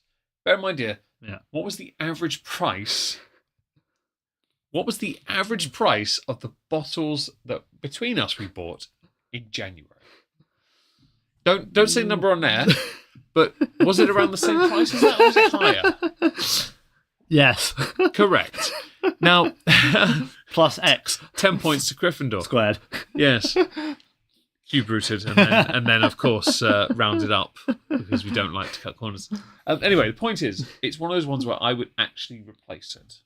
I would, but I will admit, this is the most. This is the probably it's a guarantee. One of the most ostentatious ones you've got. Yeah, well, it's on the top shelf for a reason. It's one of those ones where it's got a magnetic box. It's a box. One of the very few Jura boxes I've not thrown away. Although the amount of times I've taken it out of its box and then left it aside is quite weird. So again, I was trying to fit it in the cabinet and I couldn't. And now I can and I don't want to. So it just sort of sits there at the top. Shall we have a wee taste? We should introduce ourselves. Hello. Oh, yeah, I'm not throwing this away to have another glass. How are you? Are you sure? This is cheaper than the Dalmore King Alexander. I'm not doing this to throw it away. Let's have a taste. Plumpy. She's not here right now. No, she's asleep on your bed. Because I went upstairs, because obviously I came in, there was no one anywhere, so I went upstairs and you went in your room and I saw Plumpy and I was like, I looked and she just it's curled up. I was like, okay. Quarter midnight, she's not there anymore. No. The flavour hit me a bit quicker than I expected. That's a lot sooner. Yeah.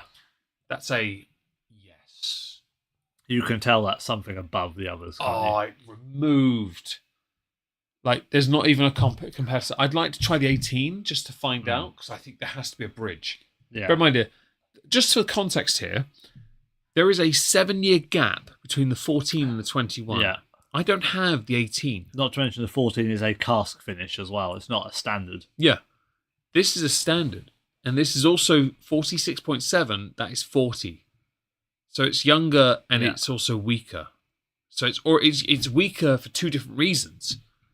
Okay, 3 if you include American rye. An entirely different weight category. It is. It's basically flyweight against the heavyweight. And the 18 is the nearest competitor, but I don't have the 18. I want the 18. I keep wanting to buy it, and I keep not. I will buy it. But not yet. Not until August. But the point is, I think that it's a very big step up. And whiskey bub. And it's delicious. But Dave is going to be the one to do what's happening next. He's prepping himself because he knows what he has to do. Pulls out clock. Big yawn to get a big intake of air. Use maybe your little fascist. Right, so. Dave has also been up since. Thank you for. Actually, to be fair, not quite too early. Just one. Thank you for promoting our Instagram. We appreciate that, Leona. Yes. How did our courier do? You delivered a parcel on the 14th. You asked for it now. All right. Did they deliver it? Oh, yeah. It's better than DHL then, because I've got the stopwatch already. Okay. They deliver to work, don't actually deliver, and then ask for feedback, and then they get surprised when we say it was terrible. Put in your mouth a 21-year-old. Okay, I shall. Right, it's on. 21 seconds. 1 second for every year of maturation. David is now going to try and, endure this welcoming. Well, I mean, he's only one another time I've seen something in his mouth for 21 seconds. With that look on his face with a smile. I mean, he was almost gagging, a bit of tear in his eye, was maintaining eye contact, but he was really giving it some with working the shaft. But yes, 21 seconds are gone. Well, actually, it was 24 when you did that. My apologies. What do you think? Ooh. Yeah? There's a lot more of the wood to it. So, palate, melted white chocolate, toasted walnut, sugared almonds, ginger snap biscuits, marzipan. The finish, spicy finish with allspice pepper and a touch of honey. Yes, that I'm getting, the spiciness and the pepper. Is it weird that a lot of the times when we've done this... and it's a bit... Is it weird? It's a little bit drying. Is it... Well, we said that about the Singleton 21 originally. Yeah. Is it weird that we seem to get a lot more on the palate the finish? Yeah. We're clearly not as refined as we'd like to be. Maybe it's the junk food we eat. Maybe. I mean, I'm on a diet right now, you know. Maybe that's the problem. Yeah. I'm going to go now. I'm dead ass tired. Well, thank you for being here, Michael. We really appreciate it. Yes. We really do. And thank you to the 1 or 2 people still watching. We do appreciate that. 8. 9. That'll be 8 in a second. So 7. 7. Minus yourself.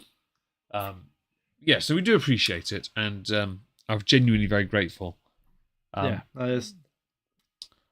works nicely. There is a build-up of... Very woody. So, very the woody and the spicy flavours so this is come to the fore when you hold it. Yeah. Is it wrong, though, that then I think this doesn't really sit with any of the standard Juras, yet it is a standard Jura? Yeah. You can tell it's a bit above the rest of them. Yeah. What I mean is, like, Jura 10, Jura 12, Jura 14, age statement trilogy. Yeah. Okay.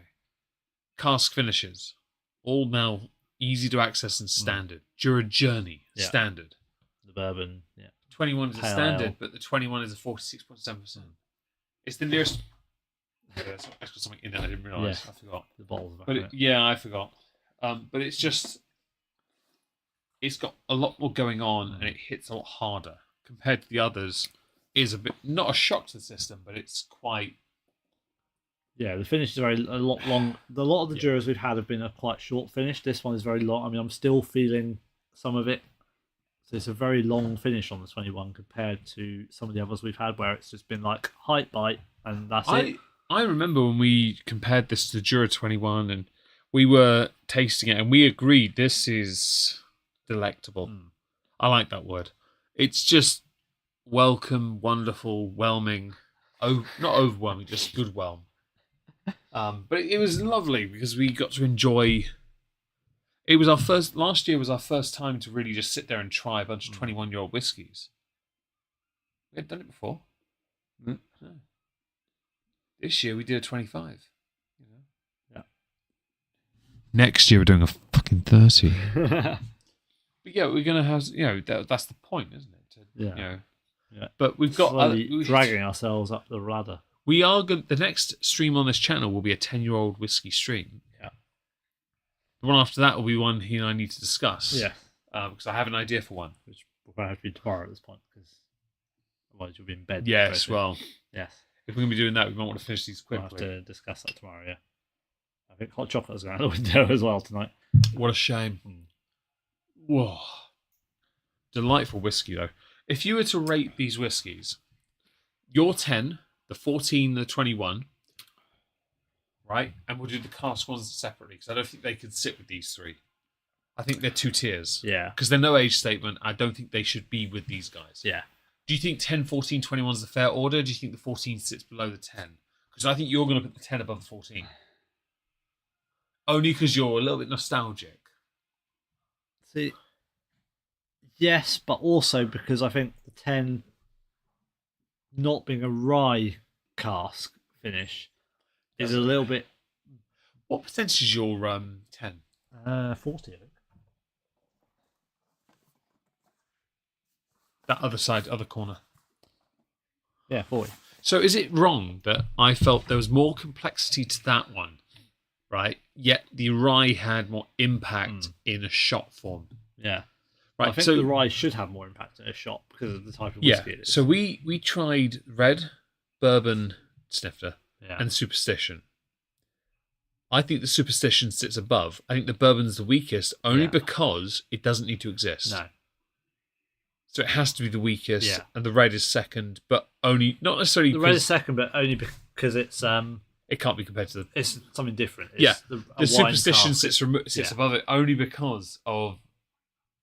It's one of the earlier experiments. Yeah. And because we like smoky whiskies. Yes. We're a bit biased. I think Elwood, watching while I'm playing darts on my phone. I have a dartboard behind my bar. I'm quite happy with darts. My actual darts are in the flight case in there. Sorry, case of the flights. Nowhere I'd rather be. Well, I'm glad you're enjoying the show, Bri. I really am. I really am. Hope you're enjoying all of this.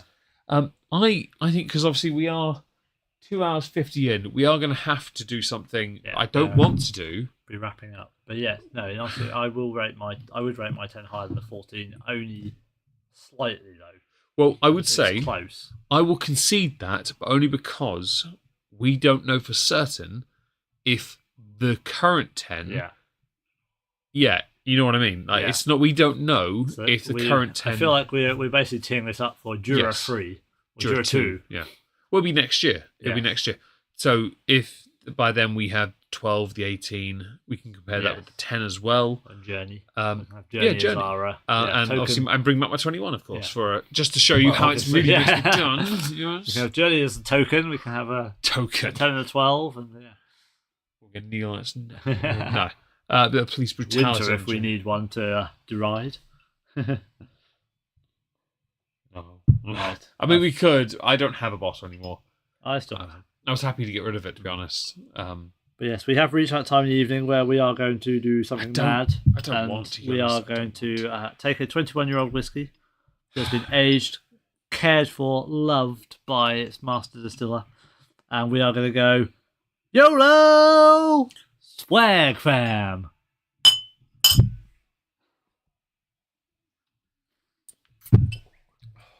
So it's like the tears of a master distiller crying because we've drunk it like that. It's the wrong thing. It works as a shot, though. It does work as a shot. It annoys me because I don't want to shoot. It's like when I did the 25 Singleton. I didn't want to. No. There are some whiskies I bought. Okay, for example, Dave and I had a glass of the Mortlack 20 that I bought. Yeah.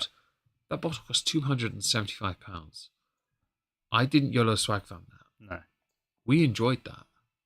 We stood here behind. We actually just had that as a random glass, didn't we? Because Dave couldn't make his mind up. He couldn't make his mind up, and I went, "I'll do it then." I picked up the more like 20 off the floor, and he went, "Oh, I didn't realize we were doing that as well." I'm like, bitch. Yeah, he's like, I could pick from the cabinet. So I was still picking with the cabinet. He was like, "You're taking too long. You have this," and it was on the floor. I was like, "I didn't realize that was in place." It's just a cabinet. It's in there now. But yeah, no, it was good, and I didn't YOLO Swag Fam that. To be fair, I don't think I did this with Jura last year, but that is in the streams Not Worth a Cork series, or Cthulhu in French as it originally called. Yes. The finish is here is nice spicy finish, and I agree with that. It's 46%. It's our preferred ABV. Of course, it's good. It does seem to be nowadays. Yes, it is, isn't it? Yeah. I hate the idea that this is no joke. Like a lot of the American whiskey channels that I follow, they love their high ABV. Yeah, they love it. But I don't want to be like that. I don't want to get older and be like, I need a higher ABV to enjoy it. I want to be able to enjoy it at any level, at any time. Yeah, because that's the ABV isn't... I mean, yes, it's part of the character of the whiskey, but it is. The ABV isn't the defining factor of it. Agreed. The ABV doesn't make the flavour. Mm-hmm. It might change how it impacts you, how you notice it. Yeah. But the flavour profile is what you actually taste on the tongue. So if it's honey, if it's nutty, if it's vanilla, if it's cocoa, biscuit, the flavours you get are what are going to make you think, yes, I like this, or no, I don't. Yeah. The strength might affect how they come across, but if you have something that's too high, just because it's 56, 57% ABV, that doesn't mean it's any good. Because if all you taste is alcohol, you're missing all of those flavours, and you're not going to like it as much as something that's lower but actually tastes really nice. This is where some distilleries get it right. Glenfarclas are one of the few that release a standard cask strength whiskey at 60%. 105. Yeah. And it's called the Glenfarclas 105, by the way. That's why I mentioned 105. It is brutally strong, but the flavour is fantastic.